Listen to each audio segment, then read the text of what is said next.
गुरु साहिब जीओ। आसा महला चौथा। कब को भालै घूंगर ताला, कब को बजावै रबाब। आवत जात बार खिन लागै, हों तब लग समारो नाम। मेरे मन ऐसी भगत बन आई, हों हर बिन खिन पल रह ना सकों। जैसे जल बिन मीन मर जाई रहो। कब को मिलै पंज सत गायन, कब को राग धुनि उठावै। मेलत चुनत खिन पल चसा लागै, तब लग मेरा मन राम गुण गावै। कब को नाचे पाम वसारै, कब को हाथ पसारै। हाथ पाम पसारत बिलबला तिल लागै, तब लग मेरा मन राम समारै। कब को लोगन को पति आवै, लोकपति ने ना पत होए। जन नानक हर हृदय सद ध्यावो, तां जय जयकार करे सब को।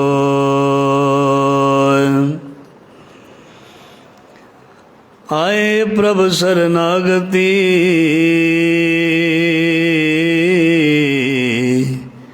कृपा निध दयाल। एक अकर हर मन वस्त,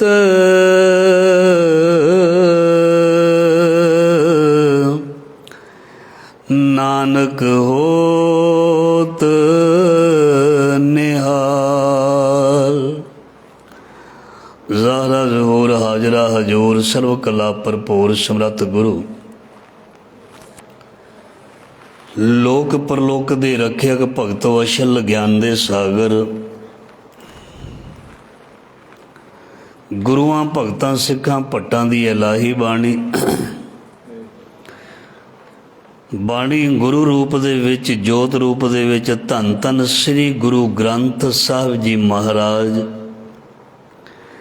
महाराज जी दी पावन पवित्र गोद हजूरी दे विच गुरु शब्द दे नाल जुड़ बैठी, जुड़ रही सा संगत।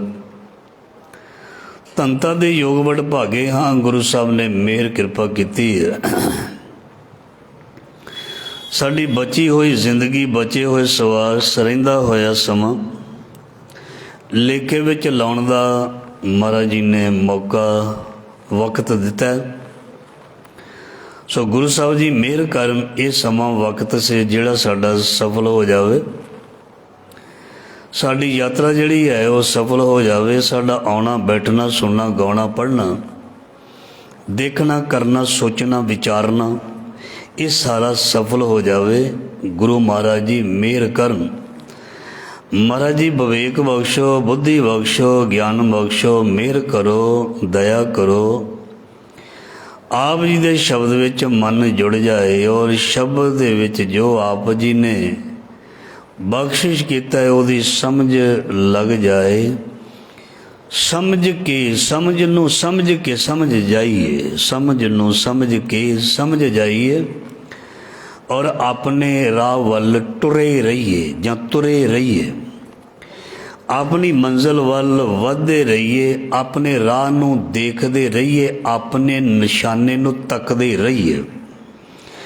अपने राह ते निशाने तो दूर ना होइए, अपने निशाने नूं छड्डिए ना। जिस बंदे दा जिंदगी दे विच कोई निशाना हुंदा वो अक्सर अपने निशाने ते पहुँच भी जाता है। हो सकता है कुछ कारण करके विरला विरला ना पहुँचे, पर जिसने अपना निशाना तकिया हुंदा, संकल्प लिया हुंदा, ਉਹ ਆਪਣੇ ਨਿਸ਼ਾਨੇ ਤੇ ਪਹੁੰਚ ਜਾਂਦਾ ਹੈ। ਭਾਵੇਂ ਸੰਸਾਰ ਉਹਨਾਂ ਨੂੰ ਸਫਲਤਾ ਨਾ ਦੇਵੇ, ਪਰ ਉਹ ਅੰਦਰੋਂ ਆਪਣੇ ਨਿਸ਼ਾਨੇ ਤੇ ਪਹੁੰਚ ਚੁੱਕੇ ਹੁੰਦੇ ਹਨ। ਜਿਸ ਦੀ ਜ਼ਿੰਦਗੀ ਦਾ ਕੋਈ ਨਿਸ਼ਾਨਾ ਨਹੀਂ, ਜਿਸ ਦੀ ਜ਼ਿੰਦਗੀ ਦਾ ਕੋਈ ਏਮ ਨਹੀਂ, ਮਕਸਦ ਨਹੀਂ, ਉਹਦੀ ਜ਼ਿੰਦਗੀ ਹੈ ਬੇਅਰਥ।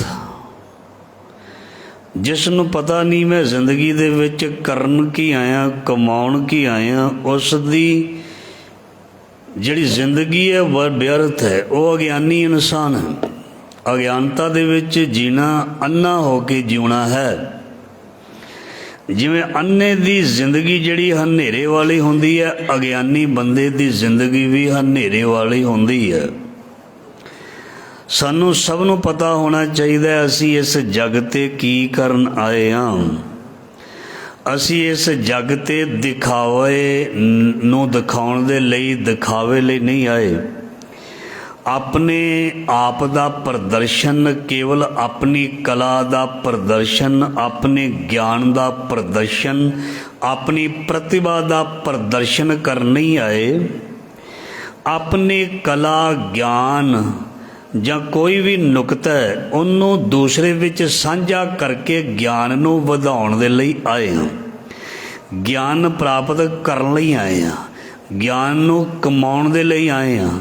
ਗਿਆਨ 'ਤੇ ਆਪਾਂ ਨਜ਼ਰ ਰੱਖਣ ਦੇ ਲਈ ਆਏ ਹਾਂ। ਗਿਆਨ ਨੂੰ ਸਮਝਣ ਲਈ ਅਤੇ ਕਮਾਉਣ ਦੇ ਲਈ ਆਏ ਹਾਂ। ਜਿਸ ਦੇ ਜੀਵਨ ਦੇ ਵਿੱਚ ਐਸੀਆਂ ਵਿਚਾਰਾਂ ਹੋਣਗੀਆਂ, ਉਹਦਾ ਜੀਵਨ ਖਾਲੀ ਨਹੀਂ ਹੋਏਗਾ, ਭਰਿਆ ਹੋਏਗਾ। ਧਿਆਨ ਦੇਣਾ। ਜਿਸ ਦੇ ਜੀਵਨ ਦੇ ਵਿੱਚ ਐਸੀਆਂ ਵਿਚਾਰਾਂ ਹੋਣਗੀਆਂ, ਉਸ ਦਾ ਜੀਵਨ ਖਾਲੀ ਨਹੀਂ ਹੋਏਗਾ, ਉਹਦਾ ਜੀਵਨ ਭਰਿਆ ਹੋਏਗਾ। ਅਤੇ ਜਿਹੜਾ ਭਰਿਆ ਬੰਦਾ ਹੁੰਦਾ, ਦੂਸਰੇ ਦੇ ਭਾਂਡੇ ਨੂੰ ਵੀ ਭਰ ਦਿੰਦਾ ਹੈ। ਜਿਸ ਦਾ ਆਪਣਾ ਭਾਂਡਾ ਊਣਾ ਜਾਂ ਸੱਖਣਾ ਜਾਂ ਖਾਲੀ ਹੋਵੇ, ਉਹ ਦੂਸਰੇ ਦੇ ਭਾਂਡੇ ਨੂੰ ਭਰ ਨਹੀਂ ਸਕਦਾ। ਜਿਸ ਦੀ ਜੇਬ ਵਿੱਚ, ਜਿਸ ਦੇ ਖੀਸੇ ਦੇ ਵਿੱਚ 4 ਪੈਸੇ ਹੋਣ, ਉਹ ਆਪ ਵੀ ਖਰਚ ਸਕਦਾ ਅਤੇ ਕਿਸੇ ਨੂੰ ਵੀ ਖਰਚਣ ਨੂੰ ਦੇ ਸਕਦਾ। ਜਿਸ ਦੀ ਜੇਬ ਦੇ ਵਿੱਚ ਪੈਸੇ ਹੋਣ, ਉਹ ਆਪ ਵੀ ਯਾਤਰਾ ਕਰ ਸਕਦਾ, ਕਿਸੇ ਨੂੰ ਵੀ ਯਾਤਰਾ ਕਰਵਾ ਸਕਦਾ। ਜਿਸ ਦੀ ਆਪਣੀ ਜੇਬ ਦੇ ਵਿੱਚ ਪੈਸੇ ਨਾ ਹੋਣ, ਉਹ ਨਾ ਆਪ ਕੁਝ ਖਾ ਸਕਦਾ, ਨਾ ਉਹ ਦੂਸਰੇ ਨੂੰ ਖਵਾ ਸਕਦਾ। ਜਿਸ ਨੇ ਆਪਣਾ ਘਰ ਬਣਾਇਆ ਹੋਵੇਗਾ, ਉਹ ਕਿਸੇ ਰਾਹ ਜਾਂਦੇ ਰਾਹਗੀਰ ਨੂੰ ਆਪਣੀ ਛੱਤ ਹੇਠਾਂ ਧੁੱਪ ਜਾਂ ਬਾਰਿਸ਼ ਤੋਂ ਬਚਾ ਸਕਦਾ। ਜਿਸ ਨੇ ਆਪਣਾ ਘਰ ਨਾ ਬਣਾਇਆ ਹੋਵੇਗਾ, ਉਹ ਖੁਦ ਵੀ ਧੁੱਪ ਦੇ ਵਿੱਚ ਸੜੇਗਾ, ਉਹ ਖੁਦ ਵੀ ਬਾਰਿਸ਼ ਜਾਂ ਮੀਂਹ ਦੇ ਵਿੱਚ ਭਿੱਜੇਗਾ।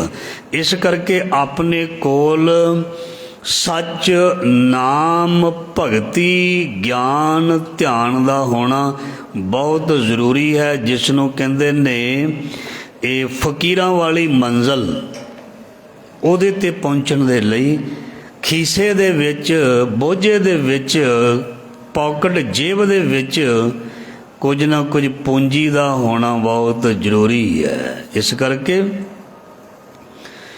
ਗੁਰੂ ਸਾਡੇ ਅੰਦਰ ਗਿਆਨ ਨੂੰ ਦ੍ਰਿੜ ਕਰਨ ਦੇ ਲਈ ਹਰ ਵੇਲੇ ਬਿਲਕੁਲ ਤਿਆਰ ਹੈ। ਜਿਵੇਂ ਅਸੀਂ ਨਿੱਕੇ ਜਿਹੇ ਬੱਚੇ ਨੂੰ ਸਿਖਾਉਣ ਦੇ ਲਈ ਛੇਤੀ ਉਹਨੂੰ ਅਲਫਾਜ਼ ਸਿਖਾਉਂਦੇ ਹਾਂ, ਉਹਨੂੰ ਗੱਲਾਂ ਸਿਖਾਉਂਦੇ ਹਾਂ। 3 ਕੁ ਸਾਲ ਦਾ ਨਿਆਣਾ ਹੋ ਜਾਏ, ਜੇ ਉਹ ਪੂਰਾ ਬੋਲਣਾ ਸ਼ੁਰੂ ਨਾ ਕਰੇ, ਜ਼ੁਬਾਨ ਨਾ ਚੱਲੇ ਤੇ ਚਿੰਤਾ ਹੋ ਜਾਂਦੀ ਹੈ। ਉਸ ਦੀ ਜ਼ੁਬਾਨ ਚਲਾਉਣ ਦੇ ਲਈ ਉਸ ਨੂੰ ਅਸੀਂ ਕਈ ਕੁਝ ਖਵਾਉਂਦੇ ਹਾਂ। ਡਾਕਟਰ ਦੀ ਸਲਾਹ ਲੈਂਦੇ ਹਾਂ। ਨਿਆਣਾ 4-5 ਸਾਲ ਦਾ ਹੋ ਗਿਆ, ਇਹ ਬੋਲਦਾ ਕਿਉਂ ਨਹੀਂ? ਅਸੀਂ ਉਸ ਨੂੰ ਸ਼ਬਦ ਨੂੰ ਸਿਖਾਉਣ ਦਾ ਯਤਨ ਕਰਦੇ ਹਾਂ। ਮਤਲਬ ਸਾਡਾ ਮਕਸਦ ਹੈ ਸਿੱਖਣਾ। ਬੱਚੇ ਨੂੰ ਮਾਂ ਸਿਖਾਉਂਦੀ ਹੈ ਜ਼ਿਆਦਾ। ਜੇ ਨਾ ਬੱਚਾ ਸਿੱਖੇ, ਨਾ ਬੱਚਾ ਬੋਲੇ ਤੇ ਚਿੰਤਾ ਹੋ ਜਾਂਦੀ ਹੈ। ਬਸ ਮਹਾਰਾਜ ਜੀ ਕਹਿੰਦੇ ਨੇ, ਗੁਰ ਕੀ ਮਤ ਤੂੰ ਲੈ ਆਨੇ। ਅਸੀਂ ਵੀ ਨਿਆਣੇ ਹਾਂ, ਬੱਚੇ ਹਾਂ, ਬਾਲ ਹਾਂ, ਤੇ ਸਾਨੂੰ ਬਾਲਾਂ ਨੂੰ ਗੁਰੂ ਨੇ ਆਪਣੇ ਗਿਆਨ ਦੁਆਰਾ ਸਾਨੂੰ ਤੋਰਨਾ ਹੈ। ਜੇ ਬੱਚੇ ਦੇ ਕੋਲ ਬੋਲੀ ਨਾ ਹੋਏਗੀ, ਬੱਚੇ ਦੇ ਕੋਲ ਐਜੂਕੇਸ਼ਨ ਨਾ ਹੋਏਗੀ, ਬੱਚਾ ਪਹਿਲੀ ਦੂਜੀ ਤੀਜੀ ਚੌਥੀ ਪੰਜਵੀਂ primary middle matric BA MA ਜਾਂ ਹੋਰ ਅਗਲੀਆਂ ਕਲਾਸਾਂ ਤੈਅ ਨਹੀਂ ਕਰ ਸਕਦਾ। ਉਹਨੂੰ ਭਾਸ਼ਾ ਬੋਲੀ ਇਹ ਸਭ ਕੁਝ ਆਉਣਾ ਬਹੁਤ ਜ਼ਰੂਰੀ ਹੈ।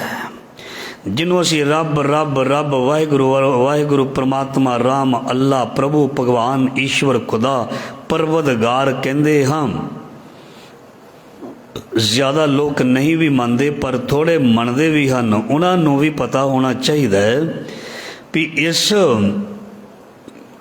ਰੂਹਾਨੀਅਤ ਦੇ ਸਕੂਲ ਦੇ ਵਿੱਚ ਵੀ ਪਹਿਲੀ ਦੂਜੀ ਤੀਜੀ ਚੌਥੀ ਹੁੰਦੀ ਹੈ। ਇਹਦੇ ਵਿੱਚ ਵੀ ਅੱਖਰ ਸਿਖਾਏ ਜਾਂਦੇ ਹਨ, ਇਹਦੇ ਵਿੱਚ ਵੀ ਭਾਸ਼ਾ ਬੋਲੀ ਦੱਸੀ ਜਾਂਦੀ ਹੈ ਗਿਆਨ ਰਾਹੀਂ। ਇਹ ਕੌਣ ਸਿਖਾਉਂਦਾ? ਗੁਰੂ ਸਿਖਾਉਂਦਾ। ਭਾਈ ਰੇ ਗੁਰ ਬਿਨ ਗਿਆਨ ਨਾ ਹੋਏ, ਪੁੱਛੋ ਬ੍ਰਹਮੇ ਨਾਰਦੇ ਵੇਦ ਬਿਆਸੇ ਸੋਏ। ਸੋ ਜ਼ਿੰਦਗੀ ਦੇ ਏਮ ਤੇ ਮਕਸਦ ਦੀ ਪ੍ਰਾਪਤੀ ਦੇ ਲਈ ਗੁਰੂ ਦੇ ਗਿਆਨ ਨੂੰ ਸੁਣਨਾ ਬਹੁਤ ਜ਼ਰੂਰੀ ਹੈ। ਸੁਣਨ ਤੋਂ ਬਾਅਦ ਗੁਰੂ ਦੇ ਗਿਆਨ ਨੂੰ ਪ੍ਰੈਕਟੀਕਲ ਆਪਣੇ ਜੀਵਨ ਦੇ ਵਿੱਚ ਮੰਨਣਾ ਬਹੁਤ ਜ਼ਰੂਰੀ ਹੈ। ਉਸ 'ਤੇ ਵਿਚਾਰ ਕਰਨਾ ਬਹੁਤ ਜ਼ਰੂਰੀ ਹੈ। ਉਸ ਨੂੰ ਖੋਜਣਾ ਬਹੁਤ ਜ਼ਰੂਰੀ ਹੈ। ਕਿਉਂ? ਖੋਜਣ ਤੋਂ ਬਗੈਰ ਕੋਈ ਵੀ ਚੀਜ਼ ਸਫਲਤਾ ਵੱਲ ਨਹੀਂ ਵੱਧਦੀ।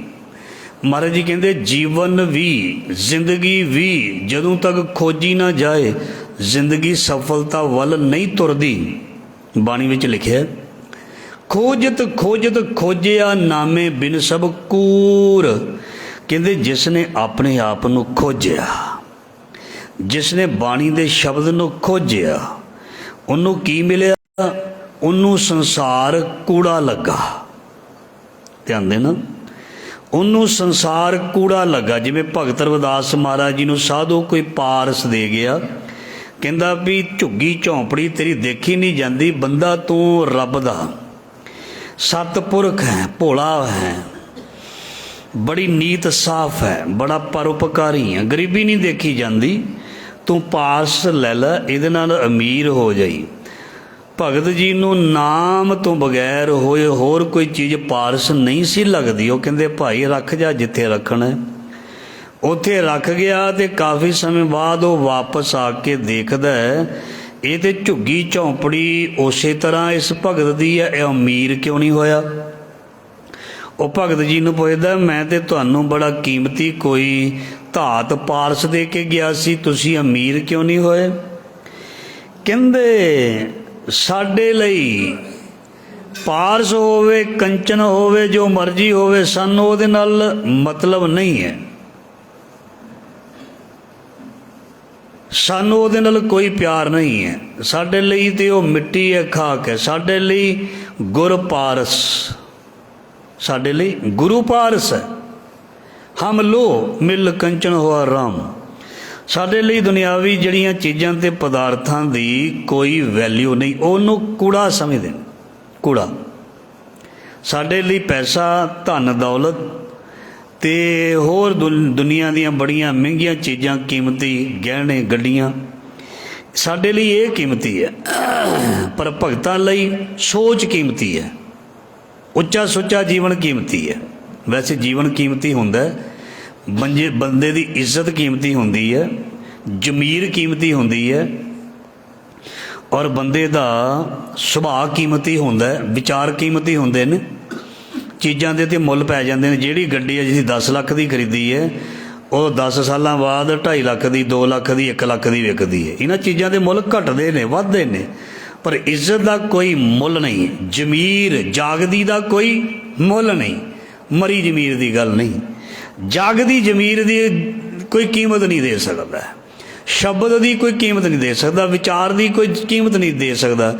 ਕਿਸੇ ਦੇ ਜੀਵਨ ਨੂੰ ਸੋਹਣਾ ਬਣਾ ਦਈਏ ਉਹਦੀ ਕੋਈ ਕੀਮਤ ਨਹੀਂ ਦੇ ਸਕਦਾ। ਕਿਸੇ ਨੂੰ ਚੰਗੀ ਗੱਲ ਸਿਖਾ ਦਈਏ ਉਹਦੀ ਕੀਮਤ ਉਹ 10-20 ਰੁਪਈਏ ਦੇ ਨਾਲ ਨਹੀਂ ਉਤਾਰ ਸਕਦਾ। ਧਿਆਨ ਦੇਣਾ, ਕਿਸੇ ਨੂੰ ਰਾਹ ਦੱਸ ਦਈਏ ਉਹ ਪੈਸਿਆਂ ਦੇ ਨਾਲ ਉਹਦੀ ਕੀਮਤ ਅਦਾ ਨਹੀਂ ਕਰ ਸਕਦਾ। ਇਸ ਕਰਕੇ ਮਹਾਰਾਜ ਜੀ ਕਹਿੰਦੇ ਰੱਬ ਤੇਰੀ ਮੰਜ਼ਿਲ, ਰੱਬ ਤੇਰਾ ਨਿਸ਼ਾਨਾ। ਇਹ ਗੁਰੂ ਤੋਂ ਪੁੱਛ ਵੀ ਇਸ ਨਿਸ਼ਾਨੇ ਵੱਲ ਤੂੰ ਕਿਵੇਂ ਵਧੇਂਗਾ। ਸੋ ਮੈਂ ਪਹਿਲਾਂ ਬੇਨਤੀ ਕੀਤੀ, ਜਿਵੇਂ ਬੱਚਿਆਂ ਨੂੰ ਅਸੀਂ ਸਿਖਾਉਂਦੇ ਹਾਂ ਇਵੇਂ ਹੀ ਸਾਨੂੰ ਵੀ ਸਿੱਖਣਾ ਚਾਹੀਦਾ ਗੁਰੂ ਨਾਨਕ ਸਾਹਿਬ ਦੇ ਸਕੂਲ ਵਿੱਚੋਂ। ਧਿਆਨ ਦੇਣਾ, ਕਈ ਛੋਟੀ ਛੋਟੀ ਉਮਰ ਦੇ ਨਾ ਪ੍ਰੋਫੈਸਰ ਬਣੇ ਹੁੰਦੇ ਨੇ ਕਾਲਜਾਂ ਦੇ ਵਿੱਚ। ਤੁਸੀਂ ਦੇਖਣ ਇੰਨੀਆਂ ਡਿਗਰੀਆਂ ਕਰ ਲੈਂਦੇ ਨੇ, 22-22, 23-23, 25-25 ਸਾਲ ਦੇ ਇੰਨੀ ਕੁ ਵਿੱਦਿਆ ਪ੍ਰਾਪਤ ਕਰ ਲੈਂਦੇ ਨੇ। ਕਈ ਉਹਨਾਂ ਦੀ ਉਮਰ ਨਾਲੋਂ ਜ਼ਿਆਦਾ ਵੀ ਉਹਨਾਂ ਕੋਲੋਂ ਸਿੱਖਦੇ ਨੇ।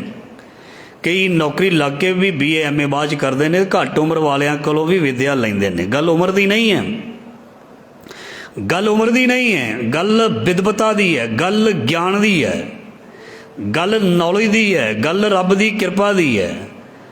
ਰੱਬ ਦੀ ਕਿਰਪਾ ਜਿਸ 'ਤੇ ਹੈ, ਉਹ ਕੋਈ ਵੀ ਹੈ, ਉਸ ਕੋਲੋਂ ਸਾਨੂੰ ਜੀਵਨ ਸੇਧ ਲੈਣੀ ਚਾਹੀਦੀ ਹੈ। ਸਾਨੂੰ ਸਾਰਿਆਂ ਨੂੰ, ਚਾਹੇ ਕੋਈ ਬੱਚਾ, ਚਾਹੇ ਕੋਈ ਨੌਜਵਾਨ, ਚਾਹੇ ਕੋਈ ਬਜ਼ੁਰਗ, ਕੋਈ ਕਿਸੇ ਨੂੰ ਦਬਾਉਂਦਾ ਨਾ ਫਿਰੇ ਵੀ ਮੈਂ ਜ਼ਿਆਦਾ ਉਮਰ ਵਾਲਾ ਅਤੇ ਜਿਹੜਾ ਮੇਰੇ ਤੋਂ ਛੋਟਾ ਇਹਨੂੰ ਕੀ ਕੱਖ ਪਤਾ, ਇਹਦੇ ਕੱਲ੍ਹ ਦਾ ਜੰਮਿਆ, ਕੱਲ੍ਹ ਦੇ ਜੰਮੇ ਸੀ ਜਿਨ੍ਹਾਂ ਨੇ ਰਾਹ ਦਿਖਾ ਦਿੱਤੇ। ਧਿਆਨ ਦੇਣਾ, ਪ੍ਰਹਿਲਾਦ ਵਰਗਿਆਂ ਨੇ, ਧਰੂ ਵਰਗਿਆਂ ਨੇ, ਬਾਬਾ ਜ਼ੋਰਾਵਰ ਸਿੰਘ ਜੀ ਨੇ, ਬਾਬਾ ਫਤਿਹ ਸਿੰਘ ਜੀ ਨੇ। ਉਮਰਾਂ ਲੰਬੀਆਂ ਨਹੀਂ ਸਨ ਅਤੇ ਜਿਹੜੇ ਤਖਤ 'ਤੇ ਬੈਠੇ ਸੀ ਉਹਨਾਂ ਨੂੰ ਰਾਹ ਦਿਖਾ ਦਿੱਤਾ, ਉਹਨਾਂ ਨੂੰ ਘੁੰਮਣ ਘੇਰੀ 'ਚ ਪਾ ਦਿੱਤਾ, ਉਹਨਾਂ ਨੂੰ ਸੋਚਣ ਲਈ ਮਜਬੂਰ ਕਰ ਦਿੱਤਾ। ਇਸ ਤੋਂ ਅਸੀਂ ਅੰਦਾਜ਼ਾ ਲਾ ਸਕਦੇ ਹਾਂ, ਉਮਰਾਂ ਵੱਡੀਆਂ ਨਹੀਂ ਹੁੰਦੀਆਂ, ਗਿਆਨ ਵੱਡਾ ਹੁੰਦਾ, ਸੋਚ ਵੱਡੀ ਹੁੰਦੀ ਹੈ। ਉਹ ਨੌਜਵਾਨ ਦੀ ਹੋਵੇ, ਧਿਆਨ ਦੇਣਾ, ਉਹ ਨੌਜਵਾਨ ਦੀ। ਉਹ ਕੌਮ ਦੇ ਵਿੱਚ ਕਈ ਬਜ਼ੁਰਗ ਗਦਾਰ ਨਿਕਲੇ ਸਾਡੀ ਸਿੱਖ ਕੌਮ ਦੇ ਵਿੱਚ, ਅਤੇ ਕਈ ਜਿਹੜੇ ਨੌਜਵਾਨ ਛੋਟੀ ਛੋਟੀ ਉਮਰ ਦੇ ਉਹ ਜੁਝਾਰੂ ਨਿਕਲੇ। ਨਨਕਾਣਾ ਸਾਹਿਬ ਦਾ ਸਾਕਾ ਤੁਸੀਂ ਸੁਣ ਲਿਓ, ਜਿਹੜੇ ਸ਼ਹੀਦ ਹੋਏ ਨੇ, ਜਿਹੜਾ ਬੱਚਾ ਵੀ ਉਹਨਾਂ ਵਿੱਚ ਸ਼ਹੀਦ ਹੋਇਆ, ਜਾਂ ਲਛਮਣ ਸਿੰਘ, ਉਹਨਾਂ ਦੇ ਦੇਖ ਲਓ ਵੀ ਉਹ ਪਰਿਵਾਰ ਕਿੱਦਾਂ ਦੇ ਸਨ। ਉਹਨਾਂ ਵਿੱਚ ਨੌਜਵਾਨ ਵੀ ਸੀ, ਬੱਚਾ ਵੀ ਸੀ, ਬੱਚੇ ਵੀ ਸਨ, ਹੋਰ ਵੀ ਪਿੱਛੇ ਇਤਿਹਾਸ ਵਿੱਚ ਚਲੇ ਜਾਓ, ਬੱਚੇ ਵੀ ਸਨ। ਪਰ ਉਹਨਾਂ ਦੇ ਕੋਲ ਉਹ ਅੰਦਰ ਜਨੂਨ ਸੀ ਦੇਸ਼ ਪ੍ਰਤੀ, ਕੌਮ ਪ੍ਰਤੀ, ਧਰਮ ਪ੍ਰਤੀ। ਅਤੇ ਜਿਸ ਬੰਦੇ ਕੋਲ ਅੰਦਰ ਭਾਵਨਾ ਨਾ ਹੋਵੇ ਆਪਣੇ ਕੌਮ ਪ੍ਰਤੀ, ਆਪਣੇ ਦੇਸ਼ ਪ੍ਰਤੀ, ਆਪਣੇ ਗ੍ਰੰਥ ਪ੍ਰਤੀ, ਆਪਣੀ ਚੰਗੀ ਸੋਚ ਪ੍ਰਤੀ, ਉਹ ਭਾਵੇਂ ਜਿਹੜੀ ਮਰਜ਼ੀ ਉਮਰ ਵਾਲਾ ਹੋਵੇ, ਉਹ ਜ਼ੀਰੋ ਹੈ। ਜਿਹੜਾ ਆਪਣੇ ਦੇਸ਼ ਲਈ ਸੋਚਦਾ, ਆਪਣੇ ਸਮਾਜ ਲਈ ਸੋਚਦਾ, ਆਪਣੇ ਜੀਵਨ ਲਈ ਸੋਚਦਾ, ਆਪਣੇ ਗੁਆਂਢ ਲਈ ਸੋਚਦਾ, ਔਰ ਬੁਰਿਆਂ ਲਈ ਸੋਚਦਾ, ਭਲਿਆਂ ਲਈ ਸੋਚਦਾ, ਸਭ ਲਈ ਸੋਚਦਾ, ਉਹ ਬੰਦਾ ਮਹਾਨ ਹੁੰਦਾ। ਉਹਨੂੰ ਅਸੀਂ ਸ਼ਖਸੀਅਤ ਕਹਿੰਦੇ ਹਾਂ। ਅਤੇ ਇਹ ਸਾਰੀਆਂ ਗੱਲਾਂ ਸਾਨੂੰ ਕਿੱਥੋਂ ਸਿੱਖਣ ਨੂੰ ਮਿਲਦੀਆਂ ਨੇ? ਗੁਰਬਾਣੀ ਵਿੱਚੋਂ। ਇਹਨੂੰ ਹੀ ਕਹਿੰਦੇ ਨੇ ਜੀਵਨ, ਇਹਨੂੰ ਕਹਿੰਦੇ ਨੇ ਸਿੱਖਣਾ, ਇਹਨੂੰ ਕਹਿੰਦੇ ਨੇ ਮਕਸਦ, ਇਹਨੂੰ ਕਹਿੰਦੇ ਨੇ ਏਮ। ਜਿਸ ਬੰਦੇ ਦਾ ਏਮ ਹੈ, ਜਿਸ ਬੰਦੇ ਦਾ ਮਕਸਦ ਹੈ, ਉਹਦੀ ਜ਼ਿੰਦਗੀ ਬੜੀ ਸੋਹਣੀ ਹੈ, ਉਹਦੀ ਜ਼ਿੰਦਗੀ ਬੜੀ ਸੋਹਣੀ ਹੈ। ਅਤੇ ਜੇਕਰ ਹੁਣ ਸਵੇਰੇ ਉੱਠੇ ਹਾਂ, ਮੈਂ ਥੋੜ੍ਹੀਆਂ ਸਿੱਧੀਆਂ ਗੱਲਾਂ ਕਰਦਾ ਹੁੰਦਾ ਠੇਠ ਪੰਜਾਬੀ 'ਚ, ਅਤੇ ਵਧੀਆ ਲੱਗਦੀਆਂ ਨੇ, ਵੈਸੇ ਸਮਝ ਲੱਗ ਜਾਂਦੀ ਹੈ। ਹੁਣ ਸਵੇਰੇ ਉੱਠੇ ਹਾਂ, ਮੂੰਹ ਹੱਥ ਧੋਤਾ, ਸਾਰੇ ਇਸ਼ਨਾਨ ਨਹੀਂ ਕਰਦੇ, ਮੂੰਹ ਹੱਥ ਧੋਤਾ, 5-6 ਪਰੌਂਠੇ ਖਾਧੇ, ਅਤੇ ਫਿਰ ਘੜੀ ਸੌਂ ਗਏ, ਫਿਰ ਨਿਕਲ ਗਏ ਬਾਹਰ, ਫਿਰ ਇੱਧਰ ਉੱਧਰ ਘੁੰਮੇ, ਗੁਸਤਾਖੀ ਮਾਫ, ਅਤੇ ਫਿਰ ਆ ਗਏ, ਫਿਰ ਵਕਤ ਪਾਤਾ ਘਰਦਿਆਂ ਨੂੰ। ਰੋਟੀ ਪੱਕ ਗਈ ਦੁਪਹਿਰ ਦੀ, ਉਹ ਪਿਛਲੇ ਭਾਵੇਂ ਭਾਂਡੇ ਰਹਿੰਦੇ ਹੋਣ, ਉਹਨੂੰ ਵਕਤ ਪਾ ਦਿੱਤਾ ਜਾਏ, ਫਿਰ ਖਾਧੀ ਪੀਤੀ, ਫਿਰ ਐਵੇਂ ਟਾਈਮ ਖਰਾਬ ਕਰ ਲਿਆ। ਧਿਆਨ ਦੇਣਾ, ਸਫਲ ਕਿੱਦਾਂ ਹੁੰਦਾ ਇਹ ਵੀ ਮੈਂ ਦੱਸਾਂਗਾ।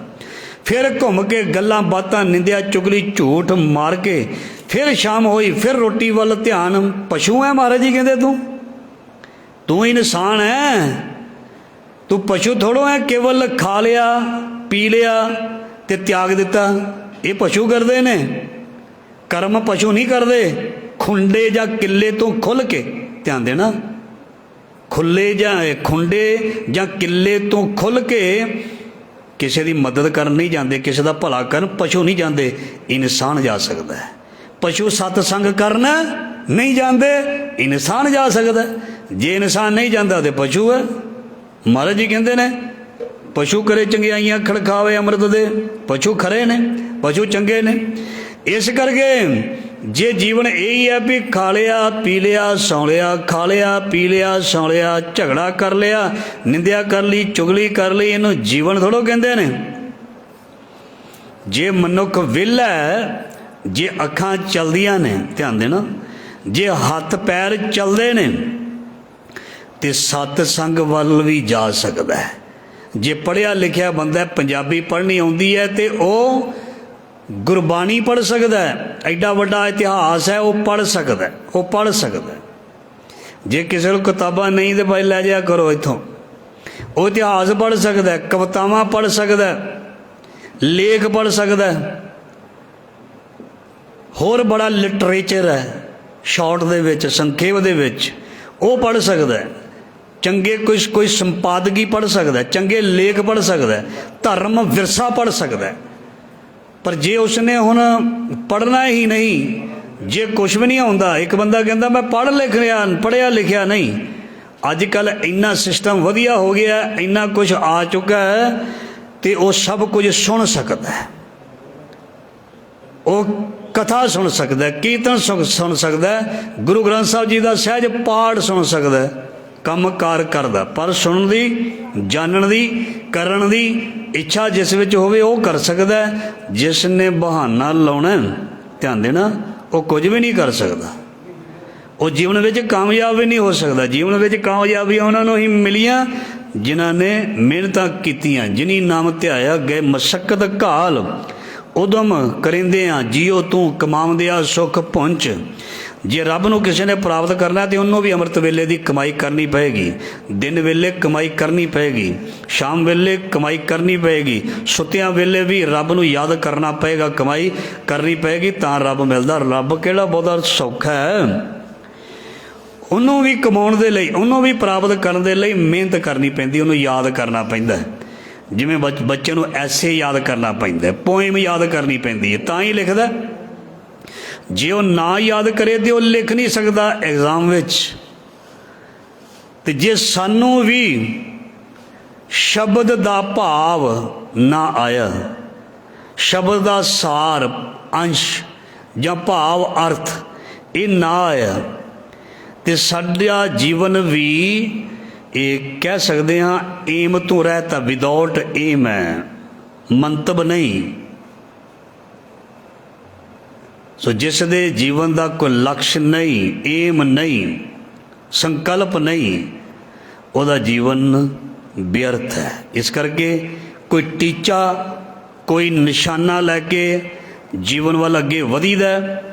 सफलता अज मिल जाए, 10 साल नूं मिल जाए, 20 साल नूं मिल जाए, चाहे आखिरी सवास वेले मिल जाए, कह रविदास आस लग जीवो। बंदा खुद शांत होना चाहिए बस। जरूरी नहीं मैं जग दे विच मशहूर हो के सैटिस्फाई होवां, मैं लोकां दे विच विचर के ही केवल मैं रिलैक्स होवां जां वड्डा होवां। मैं हमेशा बेनती करदा, वड्डी सोच जिस दी वो घर बैठा भी वड्डा है, गुरु दा प्यारा है। जिस दे विचार चंगे ने, जिस दी नीयत साफ है, वो भावें अपने घर बैठा ही वो वड्डा है, वो वड्डा है, वो चंगा है, वो बहुत सोहना इंसान जिहड़ा चंगी सोच रख के अपने घर विच बैठ के भी अपने फर्जां नूं अदा करदा है, अपने जीवन नूं संवारदा है। वैसे अज दा समा तो ऐसा 21वीं सदी है, जे किसी ने किधरे भी सेवा करनी है, इंटरनेट का युग है, जुड़ जाओ, चंगे पासे तुसीं जुड़ सकते हो। देखो लोग घर बैठे इंटरनेट तो कमाई करके लाखां रुपया कमा रहे हैं, उन्होंने भी कमाई कहते हैं ना। कोई भी किसी दे विच टैलेंट होए, भैड़े टैलेंट ज़्यादा चलते हैं, चंगा टैलेंट बहुत घट चलता है। भैड़ी कोई चीज़ होवे ना, कोई नंगेज होवे तो ਉਹਦੇ व्यूज़ देखो, उन्होंने लाइक करने वाले देखो, उन्होंने सारे देखते हैं। तो जी कथा कीर्तन होंगे ने उन्होंने 1%, कोई 0.5% लोग कहते हैं इनू की देखना, इनू की सुनना, क्योंकि ये जहर जो है, जी जहर है वो मिठी करके खाई जाता है। भगत फरीद जी कहते ये विस गंदला धरियाँ खंड लवाड़, तो जी जहर है उन्होंने मिठा समझ के खाई जाता है। जी मिठी चीज़ सी जिन्हों नाम ਭਜਨ ਕਹਿੰਦੇ ਨੇ ਉਹਨੂੰ ਕਹਿੰਦਾ ਜ਼ਰੂਰਤ ਨਹੀਂ, ਅੰਮ੍ਰਿਤ ਕੌੜਾ ਵਿਖਿਆ ਮਿੱਠੀ, ਸਾਕਤ ਕੀ ਬਿਦ ਨੈਣੋ ਡਿਠੀ। ਜਿੰਨੇ ਕੋਈ ਸੁਣਦੇ ਨੇ ਕਥਾ ਕੀਰਤਨ ਜਾਂ ਹੋਰ ਵੀ ਦਰਬਾਰ ਸਾਹਿਬ ਤੋਂ, ਤੇ ਤੁਸੀਂ ਦੇਖੋ ਭਾਈ ਕਿੰਨੀ ਕੁ ਦੁਨੀਆ ਸੁਣਦੀ ਹੈ, ਬਹੁਤ ਘੱਟ ਸੁਣਦੀ ਹੈ, ਬਹੁਤ ਦੁਨੀਆ ਘੱਟ ਲਾਇਕ ਕਰਦੀ ਹੈ। ਬੁਰੇ ਕੰਮ ਕੋ ਊਠ ਖਲੋਇਆ, ਨਾਮ ਕੀ ਬੇਲਾ ਪੈ ਪੈ ਸੋਇਆ। ਚੰਗੀ ਚੀਜ਼ ਲੋਕ ਖਰੀਦਣਾ ਨਹੀਂ ਚਾਹੁੰਦੇ, ਚੰਗੀ ਚੀਜ਼ ਲੋਕ ਲਾਇਕ ਨਹੀਂ ਕਰਨਾ ਚਾਹੁੰਦੇ। ਕਿਉਂਕਿ ਪਤਾ ਕਿਉਂ ਨਹੀਂ ਲਾਇਕ ਕਰਨਾ ਚਾਹੁੰਦੇ? ਗੁਸਤਾਖੀ ਮਾਂ ਵੱਡੀ ਗੱਲ ਕਰਨ ਲੱਗਾ, ਉਹ ਖੁਦ ਮੈਲੇ ਹੁੰਦੇ ਨੇ ਤਾਂ ਨਹੀਂ ਉਹ ਲਾਇਕ ਕਰਦੇ। ਜਿਹੜਾ ਖੁਦ ਚੰਗਾ ਹੁੰਦਾ ਹੈ ਨਾ, ਬਾਣੀ ਵਿੱਚ ਲਿਖਿਆ ਸੁਖੀਏ ਕੋ ਪੇਖੇ ਸਭ ਸੁਖੀਆ, ਰੋਗੀ ਕੇ ਭਾਣੇ ਸਭ ਰੋਗੀ। ਜਿਹੜਾ ਆਪ ਗੰਦਾ ਹੁੰਦਾ ਹੈ, ਜਿਹੜਾ ਆਪ ਮੈਲਾ ਹੁੰਦਾ ਹੈ, ਉਹ ਮੈਲੀ ਚੀਜ਼ ਖਾਂਦਾ ਹੈ, ਉਹ ਮੈਲੀ ਚੀਜ਼ ਦੇਖਦਾ ਹੈ, ਮੈਲੀ ਚੀਜ਼ ਪਰੋਸਦਾ ਹੈ। ਤੇ ਜਿਹੜਾ ਅੰਦਰੋਂ ਸਾਫ਼ ਹੁੰਦਾ ਹੈ ਨਾ, ਜਿਹੜਾ ਅੰਦਰੋਂ ਪਾਕ ਪਵਿੱਤਰ ਹੁੰਦਾ ਹੈ, ਉਹ ਚੰਗੀ ਚੀਜ਼ ਸੁਣਦਾ ਹੈ, ਚੰਗੀ ਚੀਜ਼ ਨੂੰ ਦੇਖਦਾ ਹੈ। ਇਸ ਕਰਕੇ ਧਿਆਨ ਦੇਣਾ, ਗੁਰੂ ਨਾਨਕ ਦੇ ਨਾਲ ਭੀੜ ਨਹੀਂ ਸੀ। ਮਲਕ ਭਾਗੋ ਵਾਲਿਆਂ ਦੇ ਘਰ ਘਰ ਭੀੜ ਸੀ, ਤਖਤਾਂ ਤੇ ਬੈਠੇ ਜਿਹੜੇ ਸੀ ਉਹਨਾਂ ਦੇ ਨਾਲ ਭੀੜ ਸੀ। ਅੱਜ ਭੀੜ ਦਿਸਦੀ ਹੈ ਜਾਂ ਗੁਰੂ ਨਾਨਕ ਦਾ ਸਿਧਾਂਤ? ਅੱਜ ਭੀੜ ਕਿੱਧਰ ਗਈ? ਮਰ ਗਈ, ਖੱਪ ਗਈ, ਤੁਰ ਗਈ, ਖਾਣ ਪੀਣ ਵਾਲੇ ਤੁਰ ਗਏ। ਪਰ ਗੁਰੂ ਨਾਨਕ ਦੀ ਸਿੱਖਿਆ ਤੇ ਸਿਧਾਂਤ ਅੱਜ ਵੀ ਕਾਇਮ ਹੈ। ਭਾਵੇਂ ਸਾਡੀ ਪੜ੍ਹੀ ਹੋਈ ਬਾਣੀ ਨੂੰ, ਕਥਾ ਕੀਰਤਨ ਨੂੰ ਕੋਈ ਸੁਣੇ ਜਾਂ ਨਾ ਸੁਣੇ, ਇਹ ਕੇਵਲ ਰਿਕਾਰਡਿੰਗ ਨਹੀਂ ਹੈ। ਇਹ ਜੋ ਵੀ ਅਸੀਂ ਬੋਲਦੇ ਹਾਂ ਇਹ ਸਾਰੇ ਬ੍ਰਹਿਮੰਡ ਵਿੱਚ ਚਲਾ ਜਾਂਦਾ ਹੈ। ਇਹ ਜਿਹੜੀ ਸਾਡੀ ਆਵਾਜ਼ ਹੈ ਨਾ, ਇਹਨੂੰ ਬ੍ਰਹਿਮੰਡ ਵਿੱਚ, ਜਿਹਨੂੰ ਕਹਿੰਦੇ ਨੇ ਸਰਬ ਵਿਆਪਕ ਰੱਬ, ਬਲਹਾਰੀ ਕੁਦਰਤ ਵਸਿਆ, ਉਹ ਸੁਣਦਾ। ਤੇ ਉਹ ਇਸ ਸੁਗੰਧੀ ਨੂੰ, ਗਿਆਨ ਨੂੰ ਸਾਰੇ ਹੀ ਬ੍ਰਹਿਮੰਡ ਦੇ ਵਿੱਚ ਖਿਲਾਰ ਦਿੰਦਾ। ਇਹ ਸਮਝਣ ਦਾ ਵਿਸ਼ਾ ਆਮ ਪੜਾਕੂ ਬੰਦੇ ਦੇ ਸਮਝ ਵਿੱਚ ਨਹੀਂ ਆਉਣਾ। ਉਹਨੇ ਕਹਿਣਾ ਇੱਦਾਂ ਕਿੱਦਾਂ ਹੁੰਦਾ, ਇੱਦਾਂ ਕਿੱਦਾਂ ਹੁੰਦਾ। ਜਿਵੇਂ ਤੇਰੀ ਆਵਾਜ਼ ਜਿਹੜੀ 1000 2000 ਤੇ ਲੱਖਾਂ ਕਿਲੋਮੀਟਰ 'ਤੇ ਪਹੁੰਚ ਜਾਂਦੀ ਹੈ, ਇੱਦਾਂ ਹੀ ਪਹੁੰਚਦੀ ਹੈ ਸੱਚ ਦੀ ਆਵਾਜ਼ ਵੀ, ਗੁਰੂ ਨਾਨਕ ਦੀ ਆਵਾਜ਼ ਵੀ ਅਜੇ ਵੀ ਕਹਿੰਦੇ ਆਕਾਸ਼ ਵਿੱਚ, ਬ੍ਰਹਿਮੰਡ ਵਿੱਚ ਮੌਜੂਦ ਹੈ। ਬਲਹਾਰੀ ਕੁਦਰਤ ਵਸਿਆ, ਤੇਰਾ ਅੰਤ ਨਾ ਜਾਈ ਲਖਿਆ।